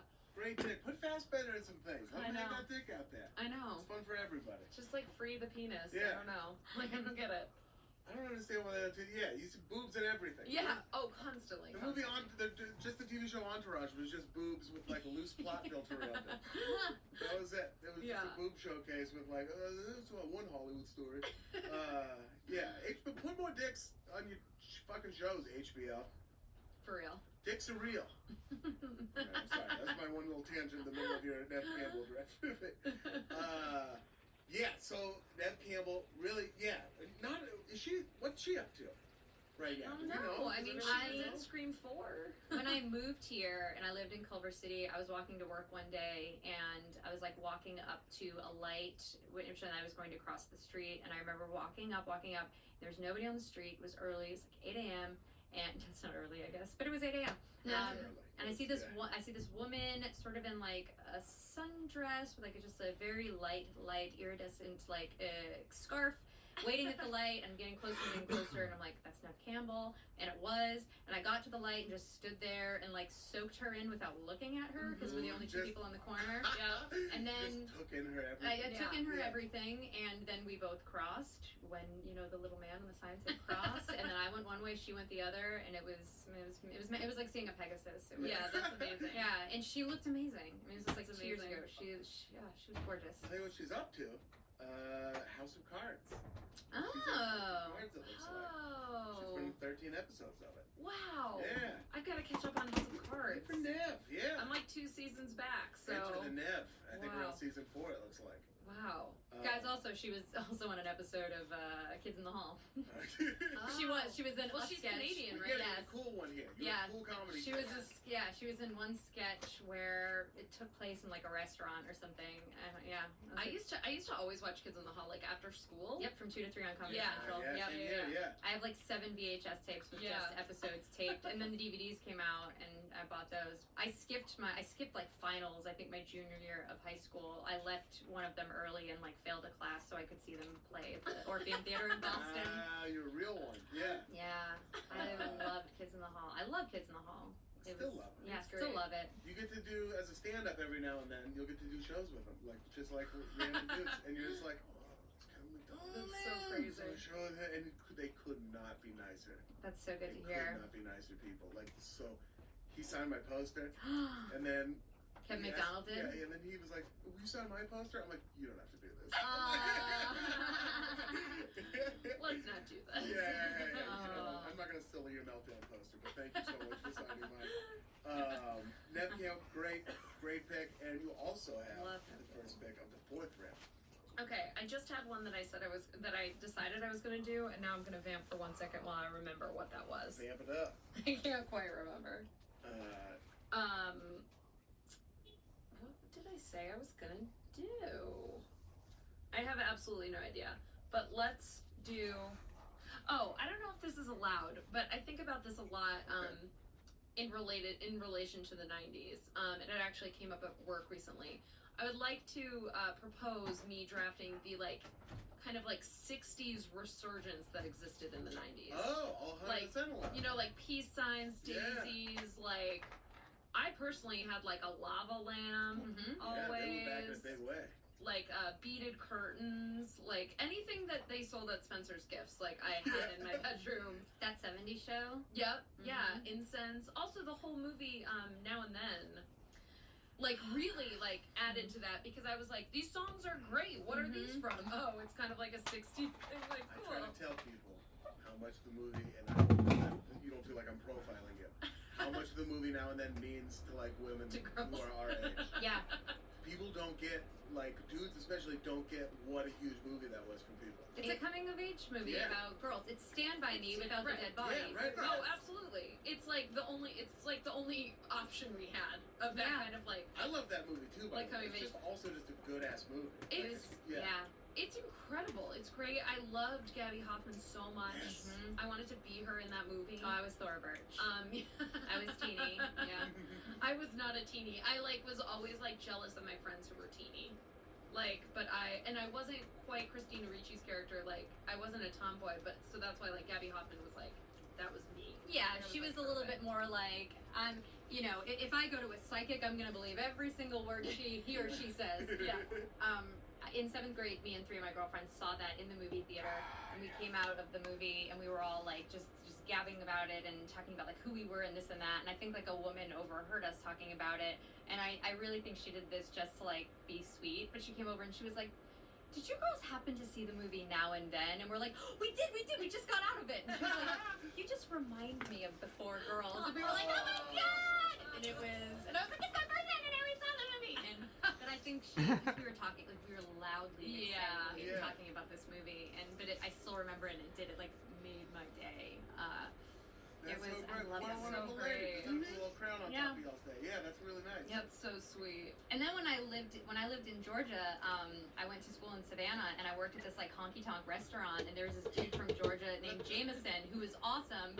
And we were talking about movies one day, and we happened to bring up Now and Then. He's like, "Oh, I was in that movie," and I was like, Oh "What?" my Because they God. shot the movie in Georgia. Yeah. He was the kid on the fence who tells Christina Ricci girls can't play baseball, my and he God. punches her out. Oh And I was like, "Oh my god, you're like a celebrity!" And we were both servers at like this shitty like Outback Steakhouse That's like restaurant in Georgia. amazing. Yeah, shout out to Jameson who played the kid that Christina Ricci kicked the shit out of. Yeah, Oh my what's up, god, Jameson? that's incredible. That is incredible. But you know, like I wonder if I'm not quite sure if the '60s resurgence thing, like bell bottoms too, like which I guess is like Yeah. '70s-ish, like all that stuff, like happened again to us in the '90s, but then also like folded in with like literal just stuff from the '90s. Yeah. And We so had, it like, just- Jinkos with flowers Yeah, on so them. it just created this weird thing in my brain where I wasn't quite sure what was like of my mom's time and what was of my time, but it was like just everything. Yeah. Well, and it's now what's and then happening helped now. that. With it, Yeah. I mean, it's sort of the 20 to 30 year rule. It's like things from the 90s are coming back now. Oh, like yeah. I will see, I'll say kids, but adults in their mid or early 20s Yeah. who are wearing the chokers and the baby doll dresses that Drew Barrymore used to wear and Totally. the floral things, and it's so weird. It's like the sort of 20 to 25 year Yeah. thing where Even the yeah. fashion comes back. Their whole aesthetic, even let alone fashion, like the presence of like the younger millennials online is so 90s-ish. Like, Yeah. like the Tumblr core shit is Yeah, like yeah, so. That's just like how things. That was like cutting edge in the 90s. Right. Like, look how shitty this is. I love it.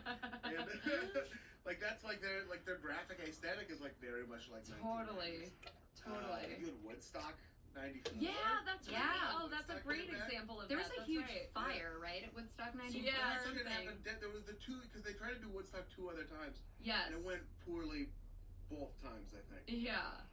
Yeah, there was like That's a big right. fire. I think. I remember like watching Woodstock '94. You know, like watching the coverage of it and stuff. Do you guys Whoa. want for a moment for me to read off some of the people who played Please. Woodstock '94? Can we? Yes. Do you want to take some guesses? I can. It was a big deal, right? It was a big deal. I'm gonna say Pearl Jam. Honestly, Oh, that's a good guess. Pearl Jam did not play. Oh, damn. Do you want to take a guess? I just want to hear them. I think. So on the North Stage, I'm not gonna name everybody, but you had Blues Traveler, Oh my god. Delamitri, Oh, Roll to Me. yeah, Roll to Me. Roll to Me, The greatest 2-minute song. Live, Oh, live. James, yeah, wrote Wow, James, yeah. Cheryl Crow, Sweet. Collective Soul, Yeah. Candlebox, and the Violent Femmes. Ooh. Wow. Yeah, that's not bad. That's That's not not No. bad. On the South Stage, there were a bunch of Candlebox. bands that don't even have Wikipedias. Alpha Moose, Don't know them. Nope. maybe sounds familiar. Okay, they had Rave Stock, which was Aphex Twin, D-Light. D-Light, The Groove is in the Heart. Yeah. Wow. Yeah. And then on Saturday, Joe Cocker, Blind Melon, Wow. Cypress Hill, My Girl and Yours, Melissa Etheridge. I fucking love Melissa. Oh, yeah. Oh, God, Melissa Etheridge. Melissa Etheridge tears it up. She's Yeah. great. I love Melissa Etheridge. Yeah. Crosby, Stills and Nash Wow. played. Nine Inch Nails, Metallica, and Aerosmith. Damn. I'm Oh, just gonna- that sounds like the lineup when I saw the WBCN River Rave in Yeah. like the late 90s. They all Similar played. lineup. Yeah. Yeah. Yeah, And Aerosmith also- and Cypress Hill are definitely there. That could also be Coachella next year. Totally. Yeah. Absolutely. God, the Cranberries, Salt and Oh, the Pepper, Cranberries. Primus. Primus. The Country Joe back from the original one. Okay, real quick, Arrested Development, Allman Brothers. I didn't mean to read this many. Spin Doctors, Bob Dylan. Ooh, Wow. Spin Doctors. Yeah. Spin Has he Doctors. accepted his Nobel Peace Prize yet? Still no, he won't return their phone calls. By the way, stop it, Bob Dylan. Stop. You don't have to buy into your own hype or whatever it is you're doing where I you're not. know. It's the fucking Nobel Prize. Just be gracious. Just take it. Just get it. Be gracious and Oh, take yeah. your Nobel Peace Prize. I get what you're doing, and it's enough already. I get what you're I get what you're doing, and it's enough already.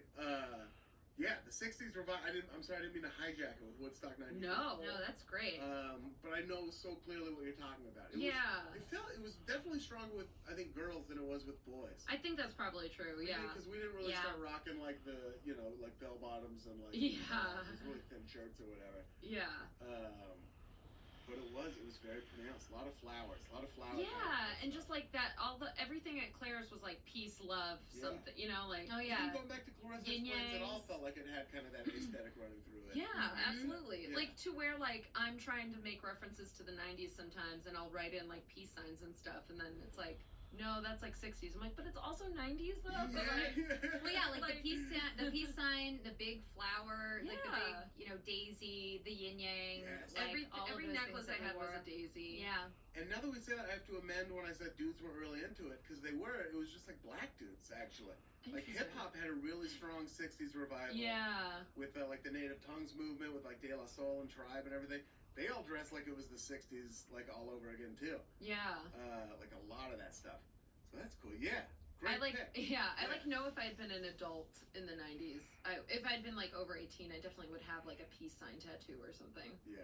Like I wouldn't have escaped it without that. My older sister Jessica has like a dolphin peace sign. Yeah, tattoo. like there's no, I wouldn't have escaped Amazing. it. Straight from the 90s. There's no way. All right, amazing pick. Any further comments on the No, 60s I think revival? that's, yeah. Then I will move on to my fourth pick, and I'm going to take the Tupac Biggie rivalry. Ooh. The East Coast, West Coast hip hop rivalry from the '90s. Now we already did '90s hip hop draft, so I'm not going to get into the details of the songs or anything like that. Yeah. But it was electric. It was like right when I was first starting into rap music, and like I'm like, well, this is just what happens in rap now. People Right. die, they shoot each other. It's gonna be like this. So Nas soon is gonna get killed by Jay-Z. Right, Yeah.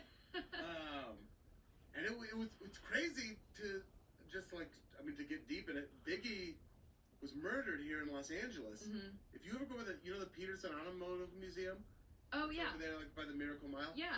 he was right outside of that. Really? That's where Biggie got killed. Wow. Isn't that great? It's I like don't know where that is. I It's, used to work right there you in know, like Wilshire. Fairfax-ish, Right near Wilshire area. Yeah. Oh, yeah, Fairfax and Wilshire? Okay, Yeah. Oh yeah. my god. Yeah, he was at a party at the Peterson Automotive Museum, drove like 15 feet, got stopped at a stoplight, and that's where he was murdered. Wow. Yeah, so right there, they took him to Cedars and couldn't That do it. is crazy. Yeah. But it produced some amazing music, hit 'em up. I've always been a Biggie guy because my family's from New York and I am a fat dude. And Biggie is like the saint he's like the patron saint of fat dudes. Like, he's Yeah. like, look how fucking, like, yeah, he was like, well, he said himself, like, fat, black, and ugly as ever. And I can't relate to the black part. I don't know if I'm ugly. But it was just amazing, that level of confidence. Like, Yeah. just to see somebody who was like, I should have actually maybe just taken Biggie. Because I'm not a huge Tupac fan. I think he has a lot of amazing songs, but whatever. Yeah, Biggie just meant so much to me, like growing him, and then I connected to hip hop strongly and the Beastie Boys, who were Jewish. So I'm like, see, we can be cool. Like from both of them, both like you can be cool and fat, you can be cool and Jewish. Right. Yeah, but Biggie was like, he was just so dope. Even Hit 'Em Up was a Tupac song making fun of Biggie, but that song is so good. Yeah. Not to be confused with the Hit 'Em Up Style by No. Lou Cantrell. Right. which- Ladies, if When the you may man wanna wanna get buck wild. Yeah. Yeah, not to be It confused. is. Yeah. I love that song too. Can I ask you, there's a lyric in Hypnotize Yeah. where it's glossed over very, it seems to be sort of out of nowhere, where Biggie says your daughter's tied up in a Brooklyn basement. Yeah, your daughter's tied up in the Brooklyn basement. Yeah. And then we just move on? No, that's in the middle of how he got out of a trial. That's what it didn't really happen. He's at my arraignment, note for the plaintiff, your daughter's locked up in a Brooklyn basement. Oh. Which Oh. means do not testify against me, otherwise we'll kill your daughter. Yeah. Okay. Yeah. All right. So it's a threat in the song. It's a threat in the Wow. song. It's All like right. it's not an over threat. It's like explaining how we got out of this legal jail. It's like, yeah, at Sure. my arraignment, note for the plaintiff, your daughter's tied up in the Brooklyn basement. I've always it's one of those things where the song will be on and it's sort of like It's such I'm a party listening to the song. lyrics. Yeah. Well, I'm listening to the lyrics and then sort of like in the background, not really paying attention to Yeah. maybe what they mean, and then that line always just jumps out to me. It does take your Yeah. daughter's locked up in the Brooklyn basement. Yeah, It's like, yeah. it is like, oh, wait, sorry, go Yeah, back. you're like, Um, put your drink down for a second. Like, what am I dancing to? Yeah.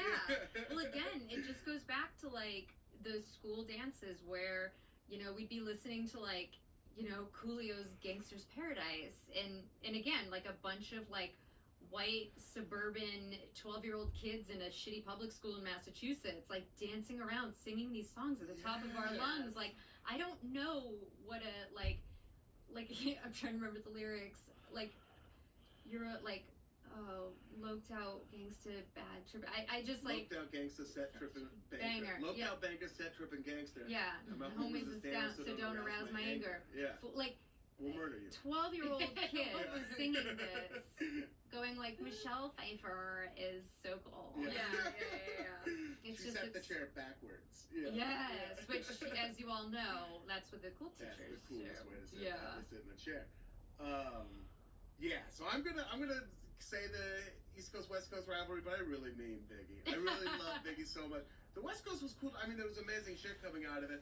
There was that moment at I think it was the Source Awards when Suge Knight and Snoop Dogg went up to accept an award, and he was like talking. He was throwing shade hard, like was it Snoop? Who? Yeah, I think it was on his. Jesus, I'm really blowing this. But he was like, if you don't want your producers dancing in the videos, he's just talking about Puff Daddy. Come Right, to Death Row Records. And like everyone he's talking shit about is also with the award shows. Right. Like these fights would break out in the back of it. It was just a very kinetic, raw time as like hip hop was struggling to go from like the gangster rap that they had sold like in the early '90s to this very glossy commercial sort of Jay-Z thing that it got to like in the later '90s. And it was like Yeah. this weird growing pains era where it was like, oh, that got out of hand. People actually died. Some of our best people actually, and it was like, let's let this shit be fake from now on. So then Yeah, later, right. It's like Nas and Jay-Z were like just, they didn't like each other, but it was still like kind of for show. you Sure, know? yeah. Like So- the WWF. Yeah, Or, I'm yeah. sorry, Yeah. WWE. Exactly, World Wildlife Fund. Yeah. I remember I was a post producer in New York for a while, and I remember them being like, "So we're doing this thing for free. It's it's for the WWF." And I was like, "Wait, they have money. Why are we?" And they're like, "No, the World Wildlife Fund." Yeah. And I was like, "Oh, okay, that makes sense." Amazing. So, look, what else makes sense, I hope, is your fourth pick. What a transition.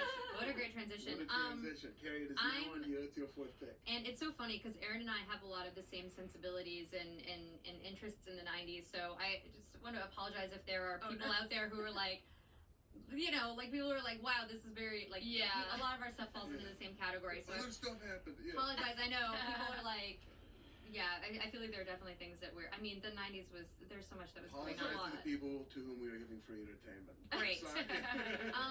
No, thank you for I- listening. I'm just joking. We love you. Because my first one was so specific, and so because again I threw the first one out there, I guess I was setting my own bar, and I didn't realize maybe we could go a little bit like more broad or wider. So I'm gonna go sort of like Aaron did with the '60s and say the sort of '90s alternative rock chick bands. Oh, Like yeah.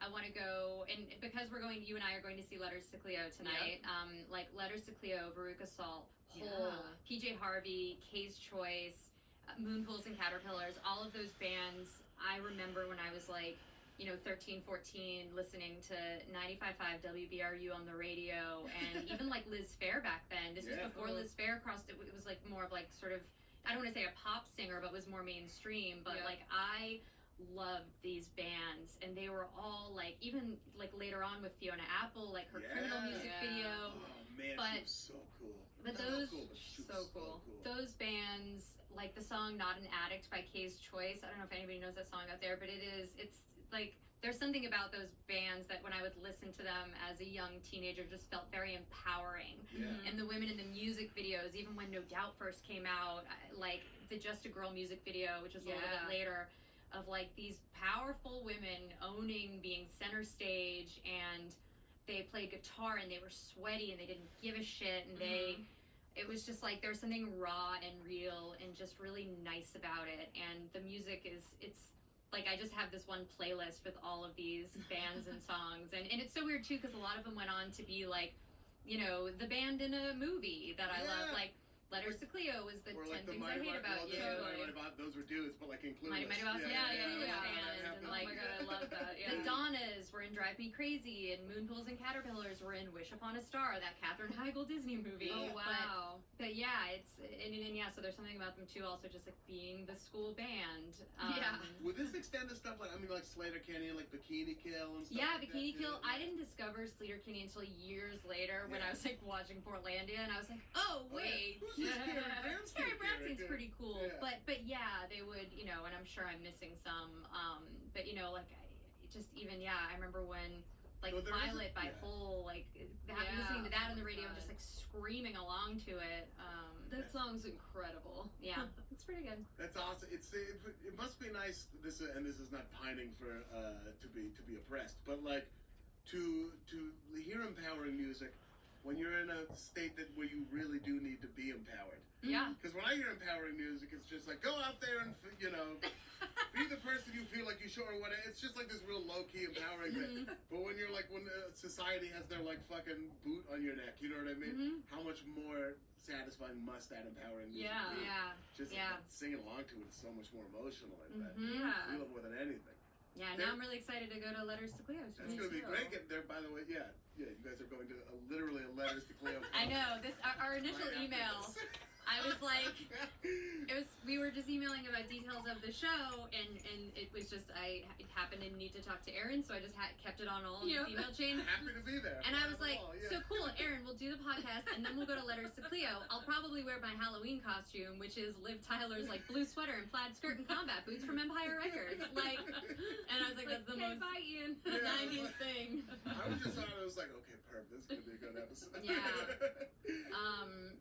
And I was gonna choose this, so I'm gonna like lump it in the Empire Records thing, like, and technically, Renee Zellweger did sing with Coyote Shivers, Sugar High on the Roof at the end of the movie, but like there was something about this idea of like being in like an alt rock chick band that I just like wanted so badly to be a part of that, and to, it was so cool. I've realized now I'm sort of holding it.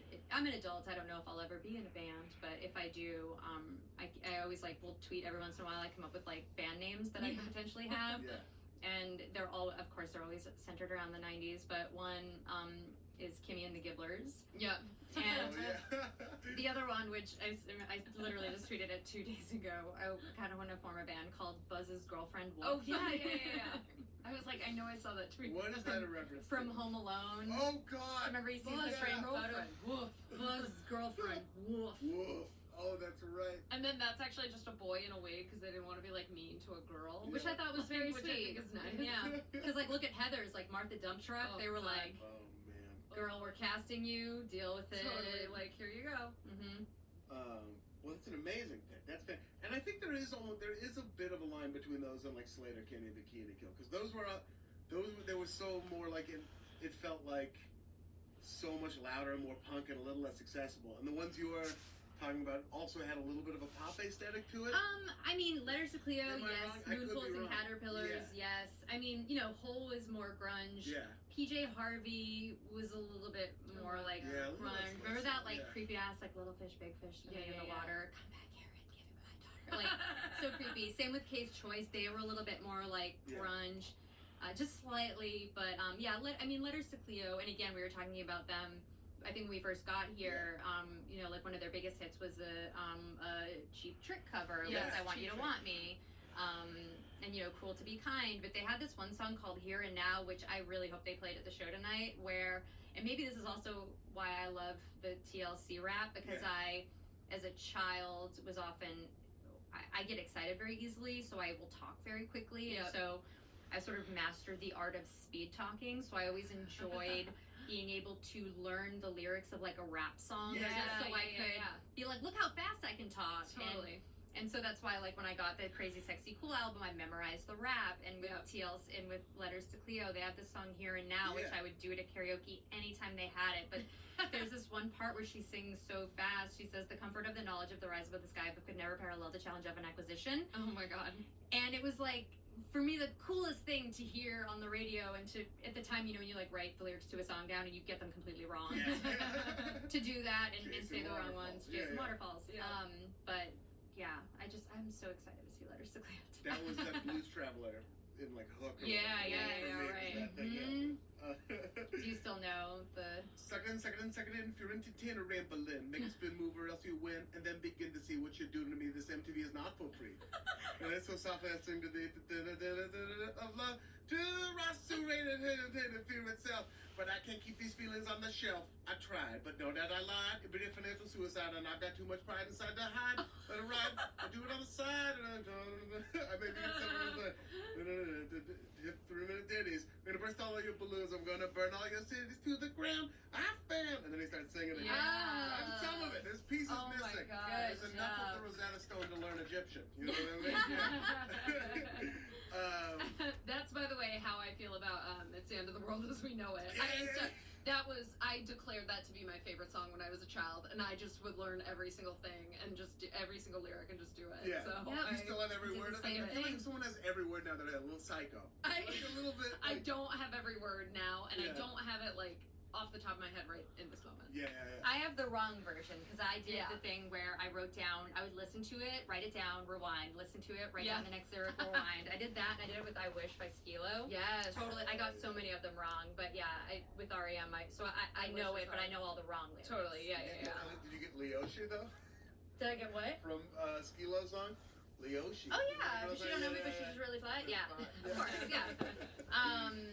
Yeah, and I did a '90s game show, and it was super fun. It was a live show. We did it the Nerdist showroom, and I was like, we were putting together the game show questions, and one of them was a lyric to Skilo's "I Wish," and my boyfriend was arguing with me. He's like, nobody's gonna know that lyric, and I was like, everybody's gonna know it, and not a single person knew it. Do you remember? It was the one where it goes,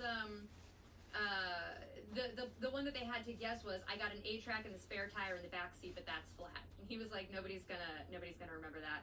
And so we actually, at another time that we did it, did the chorus, because I was like, oh, that's super Yeah. easy. Doesn't that rhyme with "So how could I compete with that"? Isn't that where that goes into?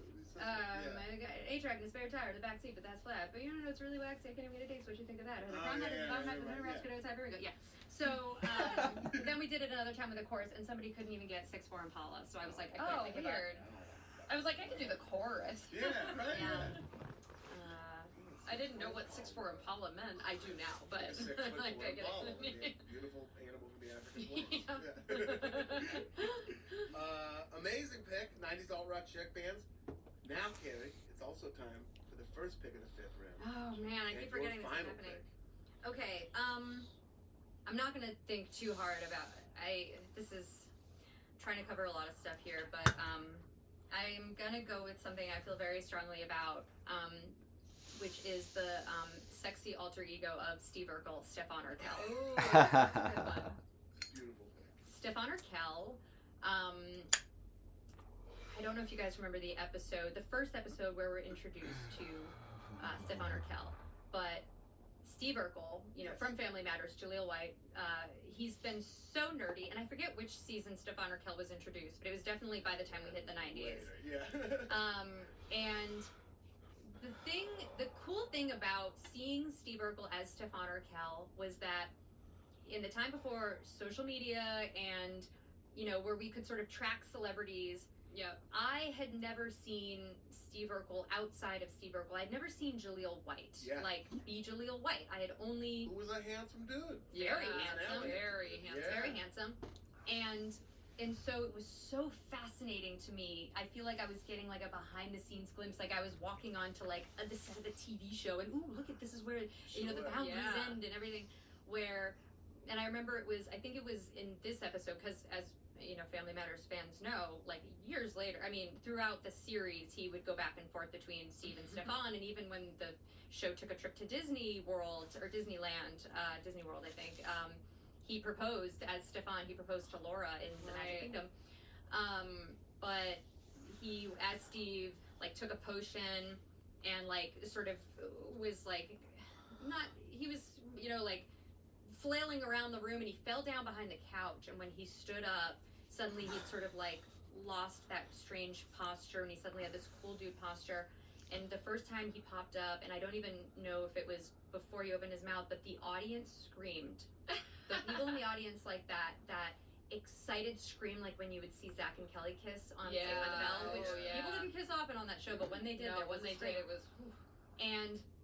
And I actually had Jaleel White as a guest on when I did my Geeking Out show, and he said that they actually had to shoot it twice because the audience screamed for so long that they just had to do it again, and they were just like, Really? just don't scream as long this time. And he just was so cool and suave, and the character of Steve Urkel in and of itself he's amazing, but Yes. the fact that I think this TV show knew that this was an actor who was like getting a little bit older, and they wanted to be able to capitalize on the fact that he was also a good-looking guy. Yeah. And he was, he was like, meant to be just a guest star on that show. And by the later years, it was like the Who was Steve Urkel? Urkel show. It's only him. His face was the biggest one Yeah. on those promos. So it was interesting. Like, I've never seen anything like it before on TV where, you sort of get this, like someone who's sort of allowed to be themselves, or just like a more attractive version of, Totally. I don't know. It was, so I'm saying Stefan Urkel. It's also such an interesting thing because it's like the shift of that show being like a very straightforward family sitcom to Yeah. having this whole other world where you're like, oh, this is allowed? Like, It's this is time a thing? travel and Oh, like, yeah. Time travel. He went into space. He had an orangutan Yeah. for a friend. He had a robot, a ventriloquist dummy of Steve Urkel. Like- They were shrunk down at some point, him and Carl. Yeah. Like, yeah, that show got very. Like, Yeah. it got really Magical. strange. They did a thing that like I feel like I don't sitcoms remember never any do of that. anymore. Maybe because they're not giving enough time to it. It was like fucking went insane. Yeah. I guess 2.5 Men got there a little bit towards the very end of it, but like not that crazy. Yeah. I mean, Roseanne. Oh, Roseanne too at the very. Like, was all we're it gonna was. completely Yeah. flip the premise of this show on Yeah. its head by making the Connor family win the lottery. Rich all of a Right, sudden, right. yeah. And then I feel like they tried to buy it back in the finale by being like, it was all a dream. Actually, Dan's dead. Life is depressing. Yeah. Right. And Felicity, too, which started in the 90s but ended in the 2000s, went crazy. The last season, like, there's time travel involved. There's Is there this whole really? thing. Yeah, it gets really crazy. It's J.J. Abrams, you have to remember. So, Oh, like, right, that's there's right. shades of Mm. Lost. I have this whole conspiracy theory where you can, like, track all of J.J. Abrams, like, body of work through It's all part of the Felicity. same universe. Yeah, because there's so many references to Star Wars in Felicity, and then like there's an episode that definitely like is very Lost Yeah. adjacent and stuff. It's very interesting. I always love those like worlds where like all the Bret Easton Ellis characters are in the same world. Yeah. Like Yeah. Stephen King. Yep.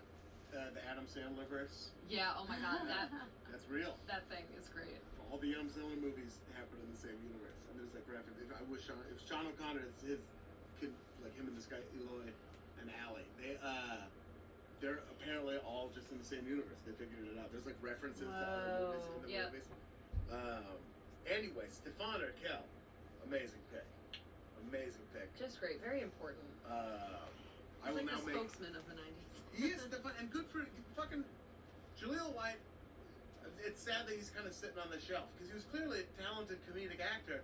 Who's also this gorgeous dude. Totally. I mean, Well, what about him? he's worked. He had a really funny web series for a Yeah. while where he played a sort of former child actor who was like giving acting classes and acting advice, but he Yeah. was like sort of like a sketchy, terrible person. It was really funny. And, you know, he was on Dancing with the Stars, and he Oh, hosted a right. show that was kind of like Fear Factor, but in the dark on the Sci-Fi Channel. Oh yeah. You know, he will be on an episode of Hollywood Darlings as well. Oh, no. I don't think we've seen The Last Dance. No, That's what I don't I'm think so saying. either. We're about to see The Last of Me, though, because it's time for me to make my final pick. Fucking Smooth. So transitions smooth. today. I'm going to write a segue home. I liked it. All right. So with my final pick, I'm going to select GoldenEye for the Nintendo 64, which was Interesting. 1997. The movie came out in 95. The video game didn't come out till 1997, and it changed everything. I think both for me and for video games in general, because it was kind of the first multiplayer like shooter where you like. Yep. And it was everything. It was every sleepover. It was every birthday party. It was just getting like geeked out on Mountain Dew, and eating pizza, and just playing like. And no, you couldn't be Odd Job because he was too short. And if he ducked, it wasn't fair. Yeah. So we would just play. That's all we would do until like 3 in the morning, and then Yep. just like pass out after the sugar wore off, and then you'd wake up and play a little bit again in the morning, and then go Wow. home. But it changed. I remember when it first came out. My older brother, who was 9 years older than me, and he wasn't living at home, but he'd like, bro, I got a N64 and this game GoldenEye. I was like, oh, okay, whatever, let's check it out. And he plugged it into the TV, and he let me play it only for like half an hour, just enough to get me like completely hooked. And he's Totally. like, all right, I gotta run. And I'm like, will you leave the video game system? And he was like, no, I'm not gonna leave the video game system. Oh It's my just God. spot over here. And like he left, and it was like I was going through heroin withdrawals. It was just like so hard to not play. Were you guys playing multiplayer, or were you actually like playing the We game? played a Like, single player game, Okay. which was also good. yeah, it Which was really also good. Super good. There were like Mhm. really fun levels in there, and really hard. I remember like the monument park, that Russian like monument park that you go through. Is that the one that's outdoors with the snow? Outdoor? No, it's outdoors at night, and like there's all these statues around. I don't remember that one. Yeah. I just remember I remember the bunker. Yes. I remember the bunker because Bunkers. that one And that was. was multiplayer. too. Yeah, that was Yeah. really good for multiplayer. Wow, so I'm good. with you. It was weird. I had the game, but I had never seen the movie. So Yeah. for me, the game was the only reference point I had. The game But is so much better than the movie. it's so funny that you Yeah. saying nobody could be Odd Job because if you ducked down, you were super short. You guys We had had that the rule same too? exact rule. It became national. Yeah, it was Yeah. me and my sister. She was 2 years older than me, and I don't know if we bought the game or if our mom bought, like our parents bought it for us, and we were just like, oh, cool. But yeah, I remember it was like the sort of more slightly grown up version of Mario Kart. Yeah, where, yeah. You know, it was You the kill each multiplayer other, game, yeah. and you know, you like go through like the different weapons and. Oh yeah, proximity mines. Yes, you the could play proximity golden guns mines. where it was one shot kills. Yeah. Oh, the Yeah. golden gun. Yeah. Yeah, it was so fun. I want to play it now. It's been a long time since I've It's played still it. good. I played it recently. It's still good. It Mhm. holds up. The graphics are crazy, but like Yeah. it's still really fun. If you were to rank all the video games I've ever played in terms of like how much fun I Mhm. had, that's got to be right near the top. Like, Yeah. So and for so long, that was like the GOAT game for like 3 years in a row. Yeah. You know what I mean? People kept putting out games. They put out like GoldenEye, not like GoldenEye Killers, like Perfect Dark, that were like supposed to be better. And everyone was like, nah, get out of here with that shit. Like one weird kid would be like, you don't play Perfect Dark? It's like, shut up, Kyle. You know, and nobody does. So yeah, GoldenEye. I couldn't. If I in the 5th round, I can't leave GoldenEye on the bench. I mean, Oh. I'm gonna tell you, I've never played it. Yeah. I played a lot of Sonic the Hedgehog. I had Sega. I still have my Sega Genesis. You were a Sega. I was a person. Sega kid. Yeah. My brother got into Nintendo and stuff, but it was like years after. But I like loved Sonic the Hedgehog. Love Sega. Also, Jaleel White, voice of Sonic the Hedgehog. Really? Mhm. Wow. Yeah, I in the did not know cartoons. that. Yeah. Small world. I used to love that cartoon. That cartoon was great. was Sonic great. was a fucking. Sonic was super great. fun. I preferred Sonic to Mario. But I I preferred love- GoldenEye to Sonic. Love Sonic. Yeah. Yeah, I just never played GoldenEye. Grabbing ranks. Now he's like Sonic's like a weird Twitter thing now. Yeah. Weird Twitters in there. It is a weird Twitter thing. Yeah. Can't be a I still play Sonic 2 Yeah. sometimes. Do you really? Yeah. I have my Sega Genesis hooked up that I got for That's Christmas in not 1992. surprising to me. So I've played it as recently as 2 weeks ago. So Fantastic. So you're a Sonic head. yeah. It's a super fun game. Tails is a weird character. I love Awesome. Tails. Yeah. Yeah. Early pioneer of, the disabled. The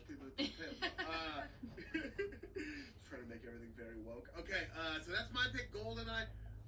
Man, the 90, we've been here for so long, but it's the 90, it's a whole decade. Whole decade. Aaron Mallory Long, you need to bring this ship into port and make your final pick. This is so hard. Yeah. This is really hard. I'm looking at my list and I have left so many things that are Me deeply, too. deeply, deeply important Me to me. too.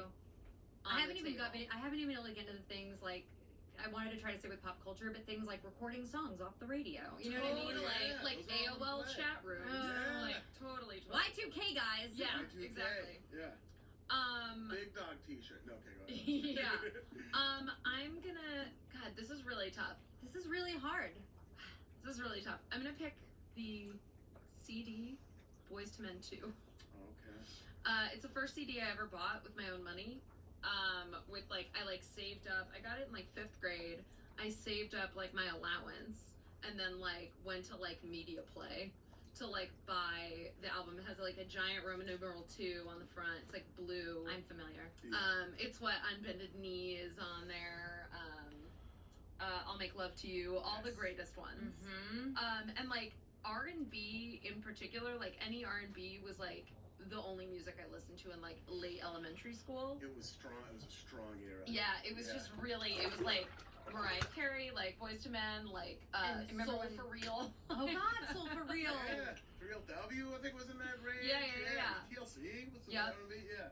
All of Oh that. God, All for One. All for One. Yeah. Do you remember when Mariah Carey and Boyz II Men did? They did the most beautiful duet, "One Sweet Day." That Which, if you've ever had a friend die in high school, it's a real bummer of a song to listen to. I bet. That video is great. It's like them recording the song. Yeah. So it's I like love them, those like, videos, the back Cash, behind the and it's scenes. them Yeah. recording the song. I will say recently at karaoke we put on One Sweet Day, like in a private room luckily, Yeah. and I took it upon myself to sing the Mariah part.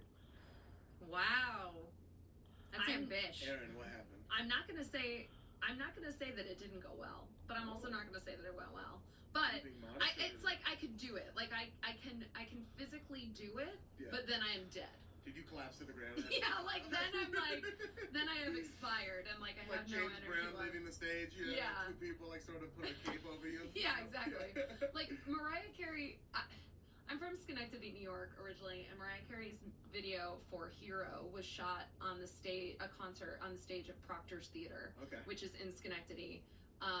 Like Mariah Carey was like the patron saint of like all of the girls that I grew up with. Yeah. So like we loved Boyz II Men, we loved Mariah Carey. They did a song together. Like it changed everything It for was us. amazing. Like it was just like it was the greatest thing that ever happened. It united your world. Yeah. We in 5th grade I actually was part of an all-girl lip sync performance of Unbended Knee. Wow. We wore like we all wore like I want to say bike shorts. I'm pretty sure bike shorts, and Yeah. then like a solid color T-shirt. But I had like a solid color like mustard yellow like oversized T-shirt and also mustard yellow sneakers. Oh, yeah. So I had like it was like very matchy. Like I was really into that in elementary school, and we like lip synced to the whole song, and I was doing the part right after. I don't remember their names. The guy who has the deepest voice Wanye? No, sings- not Wanye. sings his part. Who's It was the deep guy. voice?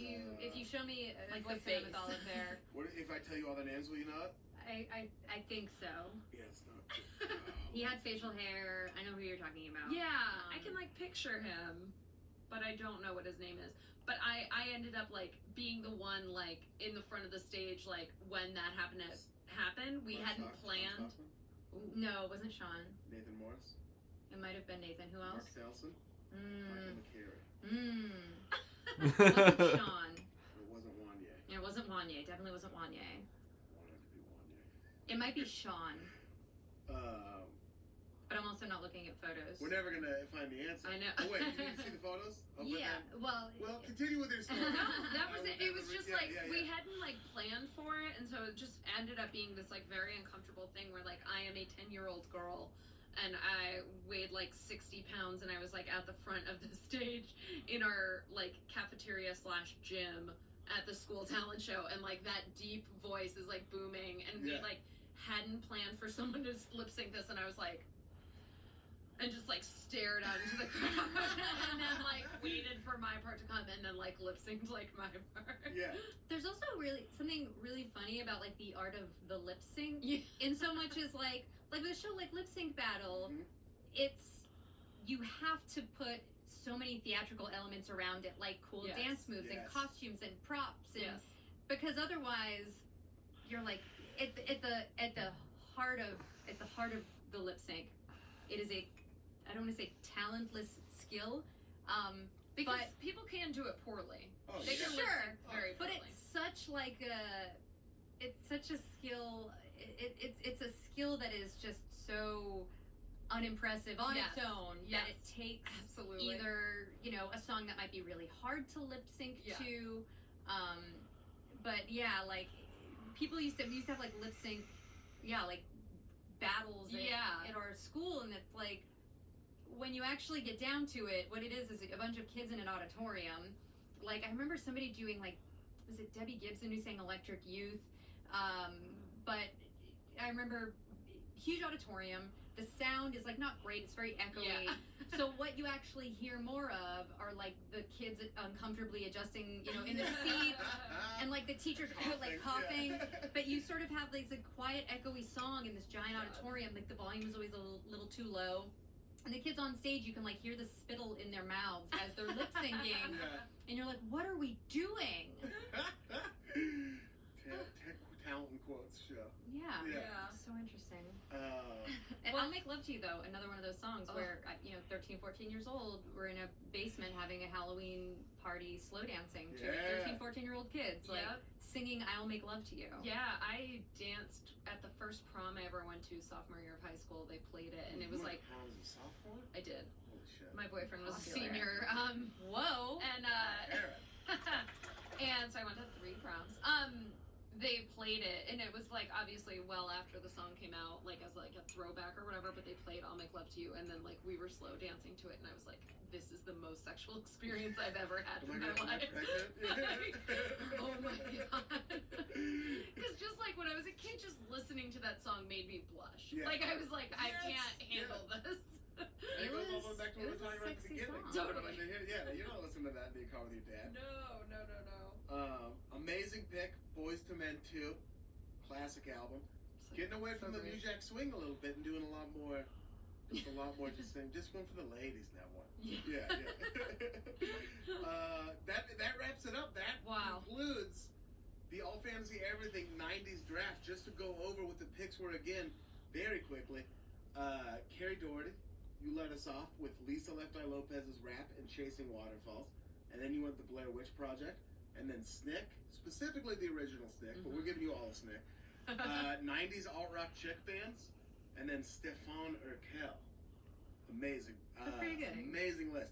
I went with OJ Trial #1, and then the 92 Dream Team Olympic basketball team, and then Seinfeld, the Biggie Tupac East Coast West Coast rap beef, and then GoldenEye. Aaron Mallory Long, you started off with the Rachel haircut, and then went with a little show called The Simpsons, and then Nev Campbell, the 60s revival, the sort of hippie revival that took Yeah. place in the 90s, and then Boys to Men 2. Fantastic. What a great decade. I feel good about it. Pick your shit up the 2010s. It was really hard though. Yeah. There's a lot left on my phone Oh, that yeah.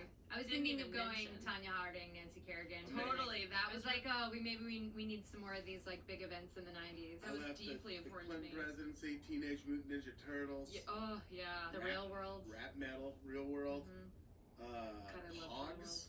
We Pogs, talked about I know. Pogs, but Pogs. Oh, I had a whole category of toys and snacks. Yeah. Yeah, same. Like snacks, Tamagotchi. hmm Yeah. The Scholastic Book Fair. Oh, Yeah, the yeah. book fairs.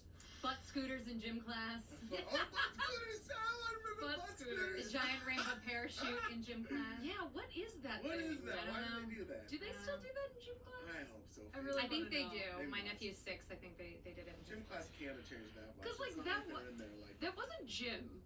new. Like, you just sit and you're holding a parachute and then Yeah. you, like, put it around yourself. I think the and you, gym like, was just kinda- JIM. It was just like some guy Jim's idea of a good time. It was so Everybody weird. put on pennies. We don't wash them. Yeah. They never wash the pennies. No. Oh my god. I want to thank both of you so much for being on the podcast. I had so much fun. Thank you It was so great. much. Blast. This You was guys- so great. You guys were amazing. Make sure you check out the stuff online. What is it? Squid? What's the Twitter again? Squid eat squid. Squid Eat Squid and at Aaron Mallory Long. Aaron Mallard Long. All right, get into it, and thank you so much for listening to another new episode of All Fantasy Everything. If you'd like to, go to iTunes and rate us 5 stars. Don't give me that 4-star shit. Don't you fucking tell me this was a 4-star episode. And subscribe it. Tell your friends if you think they'd enjoy it, and tune in next Thursday for another brand new episode of All Fantasy Everything.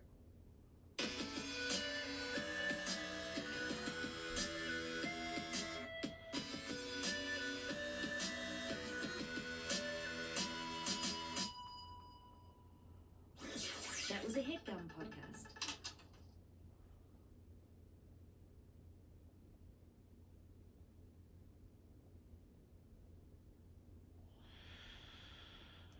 Come on, play.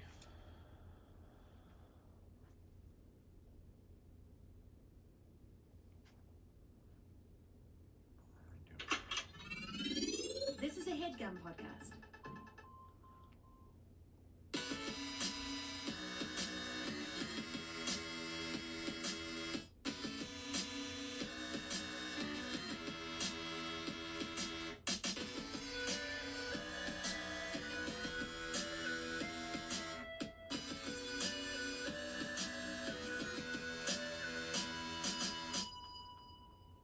Ladies and gentlemen, welcome back to another brand new episode of All Fantasy Everything. I am your host, Ian Carmel. Thank you so much for we took a week off last week. Thank you for staying with us. It is a brand new year. It is 2016 was a real putz. I'm going to say that it was a real putz of a year, but we're in a brand new year. I've lost the ability to speak. I'm currently in the middle of a stroke. Barry Dennison. We have a before we fully move on into 2017. We are going to bring you a look back at 2016, specifically on the pop culture of 2016, and that is this week's episode. We are going to be fantasy drafting pop culture, any pop culture from the year 2016, and to do that, I have an auspicious group of guests. So they're fucking auspicious as hell. You've never seen a more auspicious group.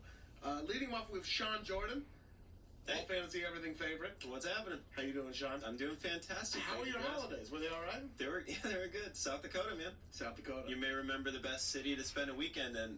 I went ahead and spent the holidays in. Sioux Falls, South Sioux Dakota. Falls, South, in Watertown, South Dakota. We came Oh. to Watertown, South Dakota. Did you eat some chislick? Yeah, I had chislick, tater tot casserole, shepherd's pie, Delicious. mom's chili, which isn't a Midwestern thing, but like it was still really good. Vomit on your sweater already? Mom's chili? Not the same. No, vomit on a sweater. Don't be silly. Don't- Mom's chilly. There it is. It's almost like you rap, like you have a show where you rap or something. That's Indeed. fantastic. Sean S. Jordan on Twitter. People are Because looking Sean for you. Jordan won't give it to me, so yeah, it's still Sean S. If you're Jordan. listening, the other Sean Jordan, just give it up to Sean Jordan. Come on, dude. Sean Jordan, give it to Sean Jordan. $20 on it. That voice you heard was Eliza Skinner, Yay, me. comedian, television writer extraordinaire. Currently a writer with me on the Late Late Show with James Corden. Also a writer sometimes on Adam Ruins Everything on True TV. Yes. Great show. And also the new head writer on Drop the Mic, which is going to be on what channel again? TBS. TBS. Very funny. Yeah. Very funny. We're all very excited We all about hope that. One of the one of the first Late Late Show spinoffs. Yeah, it'll be the first TV spinoff. Yeah, the other one's on Apple. Yep. Which we don't recognize in here. No. We're Luddites. Yes. Eskins, Eskinz. Yeah. Well, that's on Instagram, On actually. Instagram? On Twitter, I'm Adeliza Skinner. Adeliza Skinner. Easy, Couldn't easy. be easier Lemon than that. squeezy. Yeah. And that's an ELI. Mm-hmm. Very good. How were your holidays? Good. They're good. Went Yeah. home to Virginia. Very nice. Richmond. Also a good city to... Didn't make the draft, I'm sure, but... Did I not don't make think it the did, draft. but good city to Left spend out. a weekend. I imagine it should. It was gonna be It was gonna be sixth. It was gonna be my sixth. Yeah. pick. It was up thank there. It was you. sitting on the bench Thanks. the whole time, but it was Yeah. ready to come in. Ready to tear the warm-ups off. Yeah, but went there for a week, then came back and I moved. Boy, is that a terrible way to spend your holidays. Oh, and your new place is I surrounded by rats. Oh, well, not surrounded. There was one rat and it's outside. It's full of rats. It's just one rat. The bubonic plague. You have it. Yeah, well, that's Talk true. about it. But the rats will get that from me. Oh, that's it's not the other way around. You're gonna be the one that gives stuff to the rats. Yeah, that's the why- move right that's there. why they stay away. You freak them out. Yeah, like I'll Uh, bite you. very cool. Thank you for being here. Excited to hear your takes. Also joining us is Allison Herman, staff Hello. writer. Hello. Thank you for joining us. Thank you for having me. Allison, you are a staff writer on one of my favorite websites, TheRinger.com. And Token Sports Idiot is And what it says on Token my Sports Idiot. business cards. There's a lot of sports idiots in this room. Sure. So you're among I'm not, and Sean sort of. Wait, is that really like not good at sports? not knowing No, about like sports? I don't know like very basic knowledge. Okay, Like oh, yeah, someone okay, said that they saw Ben Simmons on the street one time, and I was like, oh, from The Bachelor. Oh. That's what we're working I with. think Was that wrong Okay. or right? No, Ben Higgins is from The Bachelor. Okay, I because I don't things know about either of those either things. franchise. Yeah, and they're both Yeah. very popular in my office, so it's a problem. For those listeners who don't know, Ben Simmons is a currently injured NBA player. But what about Bill Simmons? He's Bill a sports man Simmons. too. He's a He's sportsman. great. Yeah, and Allison's boss, kind of. Oh. Yeah, not even just kind of, right? No, Editor-in-chief of, Boss is a good term for it. of The Ringer. Yeah, actual boss. Yeah. So many Uh, Simmons and There's Higgins. so many Simmons and Higgins, which is a play you're working on, right? Yes. Oh yeah, it's a farce. It's a farce. Yeah. Mhm, yeah. It's an upstairs There's- downstairs. It's Mr. Simmons and Miss Higgins, but then they switch places, and it's just a lot of tea in the air. I It's can't crazy. wait. It'll be on PBS next winter. And Alcy, you write a lot about television, pop culture. I'm a big fan of your stuff. People should go check it out on The Ringer. Yeah, how were your holidays? They were good.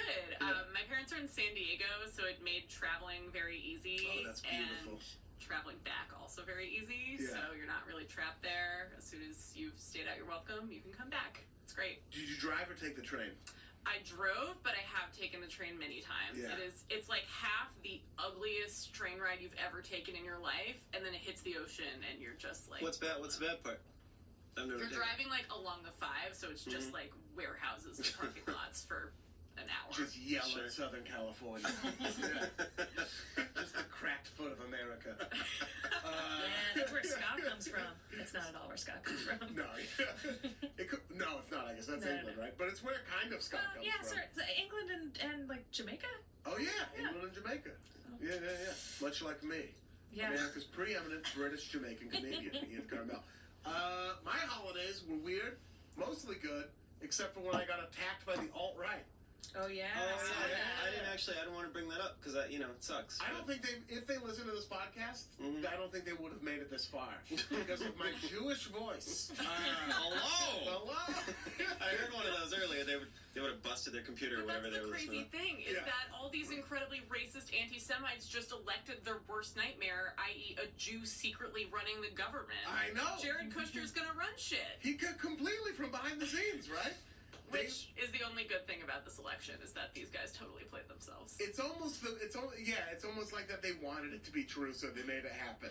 Yeah. Like they wanted it so bad, like some sort of metaphor for that. Yeah, I can't- protocols of the elders of New York real estate. Right. Very well put. Yeah. The Zoner. That's a play on Zog. I'll tell you, my brain has not connected with my mouth yet, but it's happening. It'll get there, It's dude. coming. Yeah. Here's what happened: is I was off sugar for one day because of the New Year's, and I went back on it today. So You were it was gonna be the whole year. No. Okay. I was gonna give it a month. Okay. I was like, I'm gonna be off sugar for a month. But like and the last- dryuary, but for sugar. But for sugar, yeah. And then today I ate a chocolate Rice Krispie treat. How you did? Oh no, that thing had been sitting there for a while It now. sure had. Oh, And, no. I know the chocolate Rice Krispie treat you're talking about. It was We so all good. picked at that. Anyway, I got attacked by the alt-right because I said that I was glad Ivanka Trump got harassed on that plane. So don't say that in a public forum. I'd say also don't double down on it after you've said Yeah, it. which I did. Hard. You're real hard. I really courted the controversy. So I've been bruised and Never battered. been one to shy away as No. I've known you. So No. Love that controversy. Uh-huh. Blocked about 600 people on Twitter, and here we are. How many frog avatars So were there? many frog avatars. I got what percentage? It was like 40% frog avatars and like 30% like a cross with the sun going down behind it, like on a hill. And then the rest were anime. And it was all anime. Yeah, it was. There's so many anime Yeah. fans who like don't I like think- Jews for No some more. I think that those are people with serious like body dysmorphia about what they look like. Yeah. They're like, I hate me, I'm so ugly. Look at this beautiful elven sprite drawn by a Japanese artist. That's who I'll be. That's who I am. Yeah. But yeah, some of the people who were attacking you, I told you, like, replied me because Yeah. we had had conversations in the past. But then also some of them just stuck around for fun. And I've got the filtering on, so I don't really find it. But the other day, for some reason, I was like, if you actually click on a post, even if you have quality filtering on, Yeah. you'll see replies.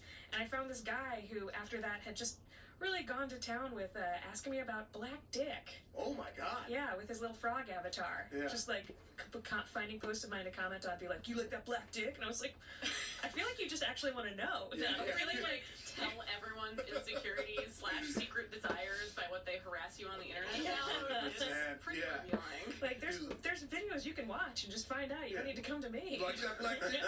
What does it taste like? Does it taste Yeah. different? Is it? I mean, I feel like it's probably the same. It's just the color, right? Does it feel different? Do you feel whole when it's inside? Do you feel centered? Whore? Would I be interested in that same feeling? Completely. That's what cuck is. It's just like every time anyone calls me a cuck, I'm just like, you're afraid someone's gonna fuck your girlfriend. I'm not that. I don't share the same fear. So fine, let's move on from it. It's the most transparent thing ever. Well, it's also Yeah. weird that because it's just that I didn't. It took me a while to realize that was part of the alt-right thing. I was just Yeah. like, why is everybody like getting so mad at this one fetish? Right. This one sad like people have whatever that they need to do for their thing to make things happen for them, and to pick one and be like, you're stupid because of that one. Like, let's not shame people. Isn't You it thought it was mass kink shaming? Yeah, I really right? Yeah. They found out about it. They moved it. They were like, okay, we lost the whole gay marriage thing. So let's move on to getting rid of these cucks. Yeah, that's what it sounded like. I At didn't even first. know it was a big it was that many people knew what it was even. Right? I think I've known what it was for like 8 months or something. Isn't it the weird that the people who call themselves cucks like it? So it's like not even Yes. really an insult. Exactly. I don't think people actually know it's a fetish either, which makes it even funnier. Yeah. Like, Right? Yeah, they're completely unaware of it. They're just like, you let somebody fuck your wife. No, I asked someone to fuck my wife. No, I paid They someone honestly didn't want to $800. until I had to talk them into it. and my wife and I have a very mutually supportive relationship, Sure, so yeah. she let it happen. Yeah. It's great. I love Brought us watching closer her together. What kind of fulfillment I can't give We eat her. dinner all the time. We're still in contact with Steven, even after the incident. It was good. He came over for Thanksgiving. He's a good dude. Yeah, he Big couldn't fan of fly tater tot casserole, Steven. Yeah. So, Couldn't and fly my back to He's wife. getting a nursing degree. I'm really proud of him. Anyway, so that was other than that, it was lovely. Portland and Chicago were a couple of great holiday cities. Enough of that. Let's get on to the 2016 Pop Culture All Fantasy Everything Fantasy Draft. Now, the three of you are going to play one round of rock, paper, scissors, and Okay. the winner of that gets to determine the order. You get to pick who's going when. We're going to do it right now, and I will narrate in a scintillating fashion. Oh, Are you ready? Yeah. Hmm? It's Born going on to a be green rock, light, paper, Playboy. scissors, Let's- shoot, by the way. okay. Okay. 1, 2, 3, shoot. Yeah. Here we So go. tricky. I never do that. Rock, paper, scissors, shoot! All right, and do we have any double ups? We have two papers. Allison Herman is the winner, and thus you get to determine the order of the draft. You can go first, you can go last, you can go anywhere in between. It's all up to you. All right, I'll be super egotistical and go Yes. first, Fantastic. and then I'll just be lazy and ask that we go in a clockwise order. I think it's Fantastic. clockwise Yeah. That way. Which means Allison first, then Eliza, then Sean Jordan, and then I will bring up the rear, Ian Carmel. Allison Herman, you are on the clock right now. What is your first pick? Okay, so just to start things on a super chipper note, my number one draft pick is Death Oh. Because everyone died this year. That's fantastic. Death really did. Yeah, and Yeah. it's crazy because it literally started and ended the year. Like, my first major memory of 2016 was I worked super late on the Golden Globes night, and Yeah. I literally rolled over after getting 3 hours of sleep, opened Twitter, and just saw a picture of David Bowie with a heart over it, Yeah. and was like, fuck me, and that was it. It's never good when you see an old celebrity's face on You Twitter. just that. know instinctually what it means. Yeah. Like, you know, whenever someone's trending and your first thought is death, and then it's something else, but the first thought is death. Right, exactly. I have a friend, Nick Nanpe, who's not here on this podcast, but he's like, anytime he sees a name trending on Twitter, he's like, oh no, somebody died, or it's a Major League Baseball player with the same name. But, yeah, so many, I know it's been done to death. Last one. No pun intended. But so many cool people died this year. Yeah, I wonder, is it really that so many more people died this year, or that we are hitting the age where the people that we care about are the Both ones those. who are I dying? think Well, it's a little and they were both. also really early. That's Prince, true. no one was Yeah. expecting. Carrie George Michael, Fisher no was one only was expecting. 60. Oh, yeah. Yeah, and also the fact that the year appeared to be trying to get it in under the wire, and the fact that George Michael, singer of Last Christmas, died on Christmas was you're just fucking with us. Yeah. This is not cool I anymore. had to stop my mom from finding that out on Christmas. Was it Christmas Day that it happened? Yeah. Yep. Yeah. Yeah, so we were opening presents, and I'm like, fucking. I saw it on Twitter. My mom loves George Michael. She doesn't quite have Twitter figured out yet, so I'm like, we'll just keep the phone away from you for the rest of the night. She didn't find out till the next day. Ah, So mission good accomplished. son. Merry Stunning. Christmas. I think George would have been happy. Yeah, George would have definitely been Yeah. happy. Yeah. But yeah, it is The crazy. very next day, you did give away, though. I just walked up with the phone right in her face, and I was like, look at this. Wake up. I didn't do that, really. That'd be crazy. Yeah. It is also, I mean, it's a huge bummer, but I also kind of felt like it led to people rediscovering so much stuff. That's true. And Yeah. that was kind of great to have everybody listening to all this Bowie, all this Prince, all this George Michael, Leonard Cohen, Yeah. people. Yeah, really, although I do feel there's sort of two categories of death. There's the Leonard Cohens, where it's you've lived an incredibly rich and fulfilling creative life. Yes. We're all just going to celebrate it. And then there's the people where the one that I actually think of is not a 2016 one, but Philip Seymour Hoffman. Where Oh, that you're was crazy. God damn it! Right. You had 40 years of amazing Oscar-winning performances left in you, and we're just never seeing any of So them. like the Alan Thicke, for example. Yes. That's what you're talking about. Yeah. No, Well, I no think shade on that Alan Thicke. also I'm sorry. gets kind of mixed up, I think, in the means of death too. When Yeah. you feel Yeah. why we're kind of upset that you did this to yourself. Yeah. Even though addiction is a disease and everything, Yeah. but it feels like someone should have been able to stop this. And Or Prince and Michael Jackson, where it's a doctor should have been knowing what they're doing. Yes. yeah, it shouldn't have happened. Basically, Starstruck doctors is the cause of death of so many Yeah. many of our best most treasured Americans. Glenn Fry also this year, right? Yeah, Glenn Yeah. Fry too. So many people died that you almost experienced the second wave of Alan Rickman. Oh, mourning. yeah. Mourning Yeah. and sadness. Yeah, Yeah. Alan Rickman. That was really early fuck, on. Alan Rickman died. I had Gene a Wilder. friend who did Oh, Gene her New Wilder. Year's Eve thing was that she was playing albums by all the musicians that died this year, and I was flipping through her Instagram story of it, and Glenn Fry came up, and I had legitimately forgotten that he died, Right? and had a whole second grieving in that 20-second time span. It was a truly insane year, and I wonder if this is going to just keep happening every year now. I mean, we did lose gigantic scions like Prince and David Bowie. That was part of there were well, so Manson lots of people are already. famous now. Manson, right? Oh yeah, Charles Manson. Sure. We could lose one of the great songwriters of I our time. mean, what a way to 2016 is going to be much better. How do we kick it off?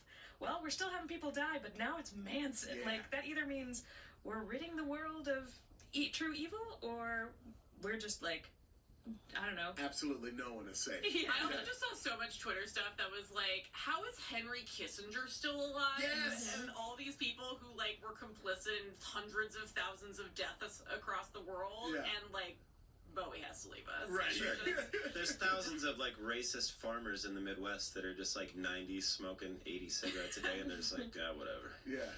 Yeah. They'll be alive for another 40 years. from Fucking now. ground's frozen again. Yeah. Here's another thing I want to say about that death thing, where all of a sudden all these I don't know, expression police came out when at the end of the year people were fucking 2016. And then all these like Twitter philosophers had to be like, oh sure, blame the year, an abstract human, expression of time. And I'm just like, let people be bummed out. And about it. also, let us come up with a way that we can package it up and put it behind us. Which I think what people are like, you know what? Maybe we're going to give this a time marker in time, and just things will get better from here on And out. most importantly of all, let us have memes. Me at the beginning of 2016, me at the end of 2016. Amazing. It was great.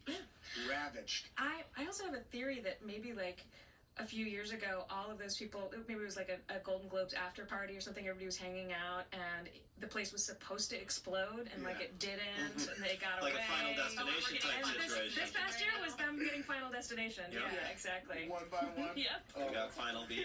Just live wires just flying around the apartment all the time. Yeah. What a party, though. What a party. Yeah.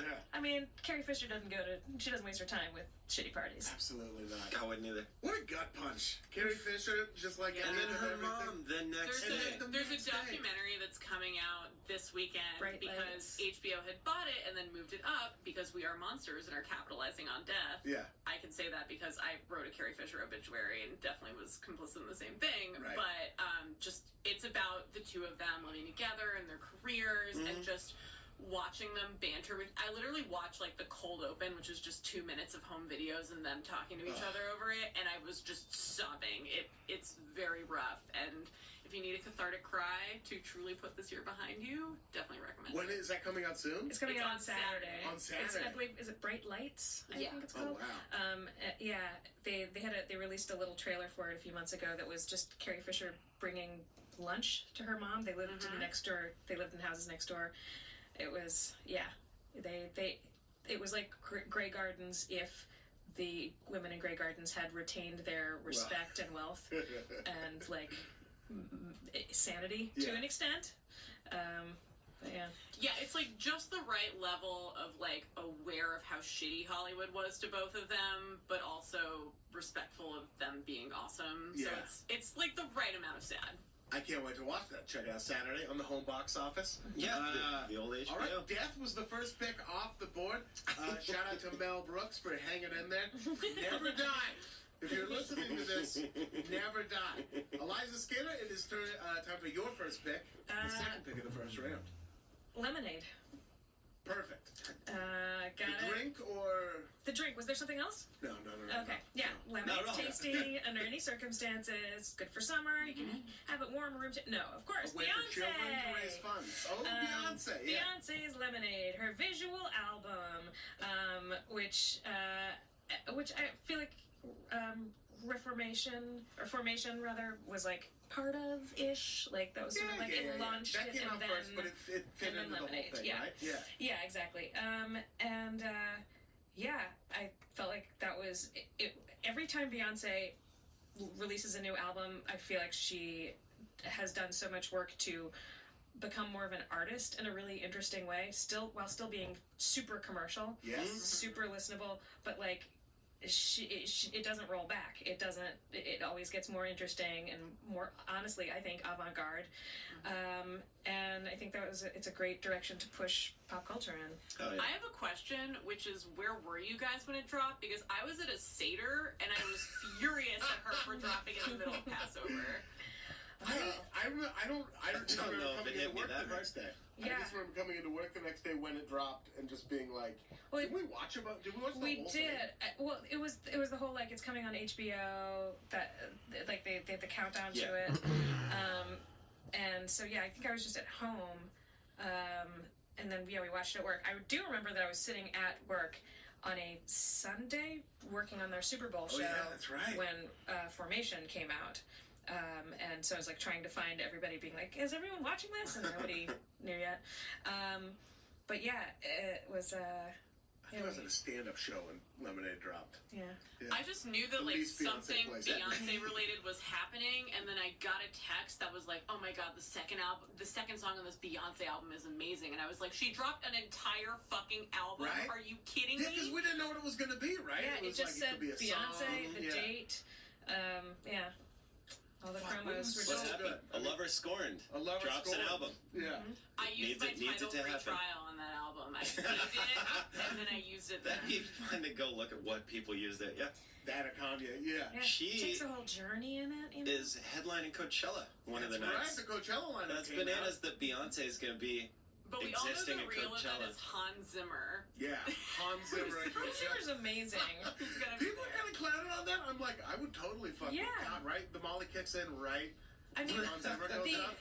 the soundtrack to True Romance is like one of my It's favorites. so good. It's and it fantastic. completely changes what the movie is. It makes it this little romantic fairy tale because he put this tinkly stuff It in really I does. couldn't agree. Yeah. Oh, I couldn't agree more. It's with so good. exactly That, like, you what is just it, said. like Glockenspiels or whatever? Yeah. I want to be at Yeah, and Hans it's like Zimmer. cute little around the corner, and they're just Yeah. spraying people with machine Yeah. guns, but it's like Blum, just blum, something blum, cute. blum, blum, Mhm. blum, blum. You don't Like, feel aw. nervous. Mhm. You're just like, look at this fun little Yeah, they're cinematic in journey love. we're going He's so on. cool. I want to be at Coachella, Hans Zimmer on stage, Molly kicks in, and I'm walking around while he's playing the Gladiator soundtrack, just running my hands over like inappropriate Indian headdresses. Like there's Just a field of them? wheat. Yeah. You just tell them, you're like, that's racist, but you say it with a smile. Oh, you Yeah. guys are so racist. That's racist. Yeah. And then you look My- down and they're actual Native Americans, and you're like, Sure. never mind, sorry, my bad, And my I bad. walked too far into the Coachella Valley. And then I live among them and die. Yeah, and then I gotta come pick you up, Yeah, Sunday. Yeah. He also did the score for Planet Earth 2, and like Planet Earth 2 is one of yeah. those things. Planet Earth's one of those things where like nothing actually happens. Everything is just the narrator and the music imposing it on them Yeah. because they're animals. They Yeah. don't actually There's no live story, yeah. full interior lives. I love it. So the Hans Zimmer score to that is amazing. It's so good. I don't know if Hans Zimmer had anything to do with Beyonce's album. No, but it was Beyonce so good. Coachella was how Yeah. it was. And then Yeah, of we course she liked did the tour, and the tour was amazing. You went to Sure. the tour, I right? went to the tour. I went all by myself, which was a weird way to go to a concert, but was also an amazing way because you don't have to be self-conscious. You don't have to like come or go when anybody else does. You don't have to worry It's just about Yeah. me Yeah. and my best friend Beyonce and me supporting her work. And if you want to leave halfway through, but still, like, you don't look mean to your friends, they're like, what do you mean? You're leaving the Beyonce show? You're like, I got what I wanted out of it. Right, Yeah. exactly. I paid for the ticket. She got the ticket sale. Yeah. She made she made like a dope country song, like a really good rock Yeah. song on that album. She submitted Formation to was get like a a country great, like grammar. sort of bounce New Orleans song. Oh yeah, I with think she just Big made the Frida in country it. song so she could perform at the CMAs as like a fuck you to country fans. Yeah, right? Yeah, exactly. You cannot escape me. which was how they took it. They did take Yeah, they it were so right, bummed. yeah. They were so Um, mad at her. And they took it out of the they stopped using the promos that she was in afterwards. Like they pulled the clips. People got really mad. But yeah, Big Frida is is one of the voices in Formation also. That's who right. I love. And I Love Big saw Frida. I think 3 times this year. You saw Big Frida 3 times this Yeah, year? I'm a big Frida fan. I can't A big A big Frida big fan. Frida fan. I can't throw her on the table as being that important for pop culture in America Yeah. in general for the draft, but love her. Yeah, I think my favorite like 15-second clip of video this whole year was from the Formation tour when she hit the Millie Rock to fuck Donald Trump. And it was like the Oh, most yeah. pure expression of like, you are nothing, I am everything. And for 15 blissful seconds, it made me feel like I had control over our election and this country's Right. politics. I have to admit something. When like, and we even talked about this at work. I think when like when Lemonade first dropped and like the Beyonce, there was a part of me that was like, people treat her like this religious icon kind of thing. Where like when she drops like an album, people are like, oh, she saved my life, blah blah blah. And part of that was me being like in a very comfortable position. Now that like Donald Trump is president and like, or is going to be president, and like the world has like quickly gotten scarier. At least to me, you know, it's always been this scary, but it got scarier to me. I'm like, oh, I kind of get it. Like having these artists like that actually really do. It really is important. Yeah. And it really Extremely. does matter to have like these powerful cultural figures who are standing up to things that seek to actively harm you.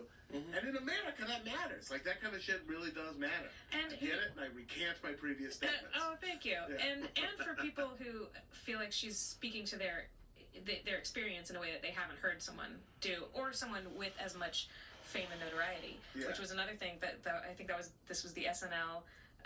This spawned the SNL sketches about like, wait, this was when white people found out that Beyonce was black. We didn't know that. We thought she was just Beyonce, because she really embraced her black womanhood. Yeah. On this And there's episode. something so nostrils. insane about someone using Black Panther iconography at the Super Bowl. Oh, So amazing. Like, this is a league that still has a team that is a racial slur, and Yeah. she is out here doing this. Mhm. It's just such an amazing, like... And people no called denying. her racist for it, which is crazy. Yeah. Had that racist team done better, that team could have been in the Super Bowl, and she was the racist one. Yeah. She also totally stole the show from Chris. Poor old Chris Martin. who, through no fault of his own, happens to be the whitest human being on Yeah, earth. he's right got now. his like his baggy yoga pants on. Oh, those It's whack like, custom Nikes. yeah, he's Ugh. painting some rainbows in the crowd. Yeah. And then she comes out with what's his name? Uptown Bruno Funk. Mars. Bruno Mars. Yeah, no Not getting shit. all the sleep I should. No, My brain yeah. also not working. But yeah, and they just are like, "Thank you, we'll take this halftime show and run away with it." Completely. They had on the VMAs too. Britney was supposed to like come back and kill it this year. It was like Oh, her yeah. comeback. And Beyonce right before her just went and just fucking destroyed it. Yeah. She's such a big star that It was such a bummer if I were Britney. I'd be like, come on, I don't man. feel Like, Britney cares. I don't yeah, feel like probably. Britney wants it. Maybe not. She's like, they're gonna make me do this. I feel like she was probably backstage like, yay! Yeah. On me now? Oh, okay. Britney probably would have wanted to perform on another stage while Beyonce was going, Sure. so Is nobody there would like have looked at her. like a different VMA stage, I could just go. I could just go do it in the back. Yeah. Not that big of a deal. Yeah. Just After let my party. dancers do it. She just like demanded like 15, 20 minutes at the VMAs, and they gave it to her because of course they did. 'cause Yeah. it's Beyonce. Yeah. And it was like that could have been the whole show. That could have been the VMAs, and I'd been fine with it. Yeah. Like, oh, cool. The Formation video was so good too. It's I mean, the amazing. whole Oh, yeah. visual album was great, but like Yeah. the Formation video itself was like Yeah. really amazing. I really loved it. Yeah. Yeah. Well, all of it is. I think Formation stands out because it was released on its own. Yeah. I think if any of Lemonade had been released on its own, it would probably have the same impact. Same impact. Yeah. Yeah. Totally. And also, that song also thuds, man. That song is like so good. Mhm. That like whatever that twangy thing and that bam bam bam bam. Uh-huh. I just get so hyped as soon as I hear that. It was like Yeah, it's you like get corny with this Illuminati mess. right, yeah. It's like one of those. I think Don't Hurt Yourself is like, I feel Oh, yeah. possessed when it Mhm. comes on. It's just such a pure expression of anger in Yes. a song. It just, ugh. Yeah, and sorry. Oh yeah, Sorry's good too. Yeah. Yeah, Don't Hurt Yourself as Jack White calling God a woman. That's kind of cool too. Yeah. Yeah, Lemonade. It was. I mean, I think when we look back, that'll be one of the major Yeah, like totally. cultural accomplishments of the entire year. She's so amazing. Anytime she drops an album, it not only like changes. It's not just it just kind of changes the way music is released. And also another thing, kind of speaking to your people, make her almost religious. She's so good at boundaries, at keeping herself away from all of it. Like we don't see, she's not a celebrity the way that so many other celebrities are right now, where we have to eat up their entire personal life. We have to know everything about them. Yeah. She's like, you get my work and not Mhm. me. And so people can project all of that stuff on her and be like, she's just like me. She's my best friend. She thinks what I want her to be thinking. And she just lets the work speak for itself. Yeah. Does that make sense? Kind of? Totally. Yeah. Yeah. And whenever she updates her Tumblr, it's like an event. Yeah. Like, there are 4 photos of Blue Ivy. Let me break down every single one of them Yeah. by having a choice. They're like, yeah, let's go to the monitor now. There's like people analyzing all of Yeah. that stuff. Halloween outfits. Also, what a powerful move. I mean, to like, I don't know, to make a break, like almost a revenge or breakup album where there's no actual breakup, Mm-hmm. I think is really... I always wondered like how that got pitched to Jay-Z, because they had to let him know, like, hey man, or if they talked about it, like, Yeah. She didn't work on it for a long time. I know, Paying like, him but money. It totally meant, right? It's on time. But just to He's sit and in the have- visual album. to sit and have that we're married conversation where like, listen, I'm gonna release a whole album like about this. Probably as it was happening. So, I mean, I wonder if he was like, can you not? I would just love to hear them discuss it and go Right. over it. Do you think he ever tried to, like, dissuade her from I don't know. doing I it? mean, he had that one line. What is like lemonade's? What is he like? Lemonade's Drake and it still is. Yeah, That's yeah. like a reference. That's a rap. That's a lyric from another rap song. Oh, really? I think. Yeah. I thought it was completely sticking up for himself in some sort of way. I guess I don't even know how that would be, but I like, like to from think that Gangstar. as it was all unfolding, like they would have a fight, and she would be like, "You know, this is going to be a song," and he would be like, "Fine." But that's also like the ultimate assertion of boundaries. It's like, I will let you see me vulnerable for 4 songs. Yeah. And that is it. Yep. And now then I'm everything's happy back again. together. Yeah. And he's in the video. Yeah. Yeah. And you can think that, that means you know everything about me, but you actually know 4 songs about me. And you're gonna forget to cancel your free trial, and you're gonna pay him money at the end of his 90 days Yes, anyway. exactly. Totally. Sure.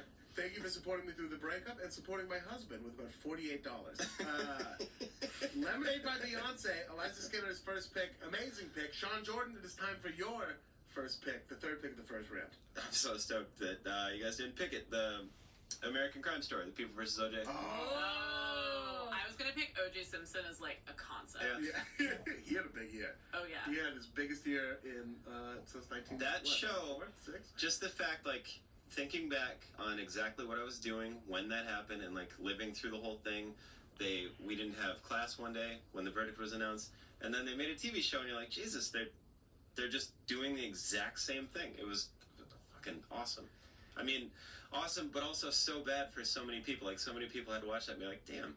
That's the crazy thing, and that's the crazy thing about I mean, with all the true crime. Yeah. I mean, I mean, The People versus O.J. Simpson. Mm-hmm. Even stuff like God, what is that amazingly popular podcast? Surreal. Yeah. Like in the last few years, like the true crime thing, it's all so entertaining. Mm-hmm.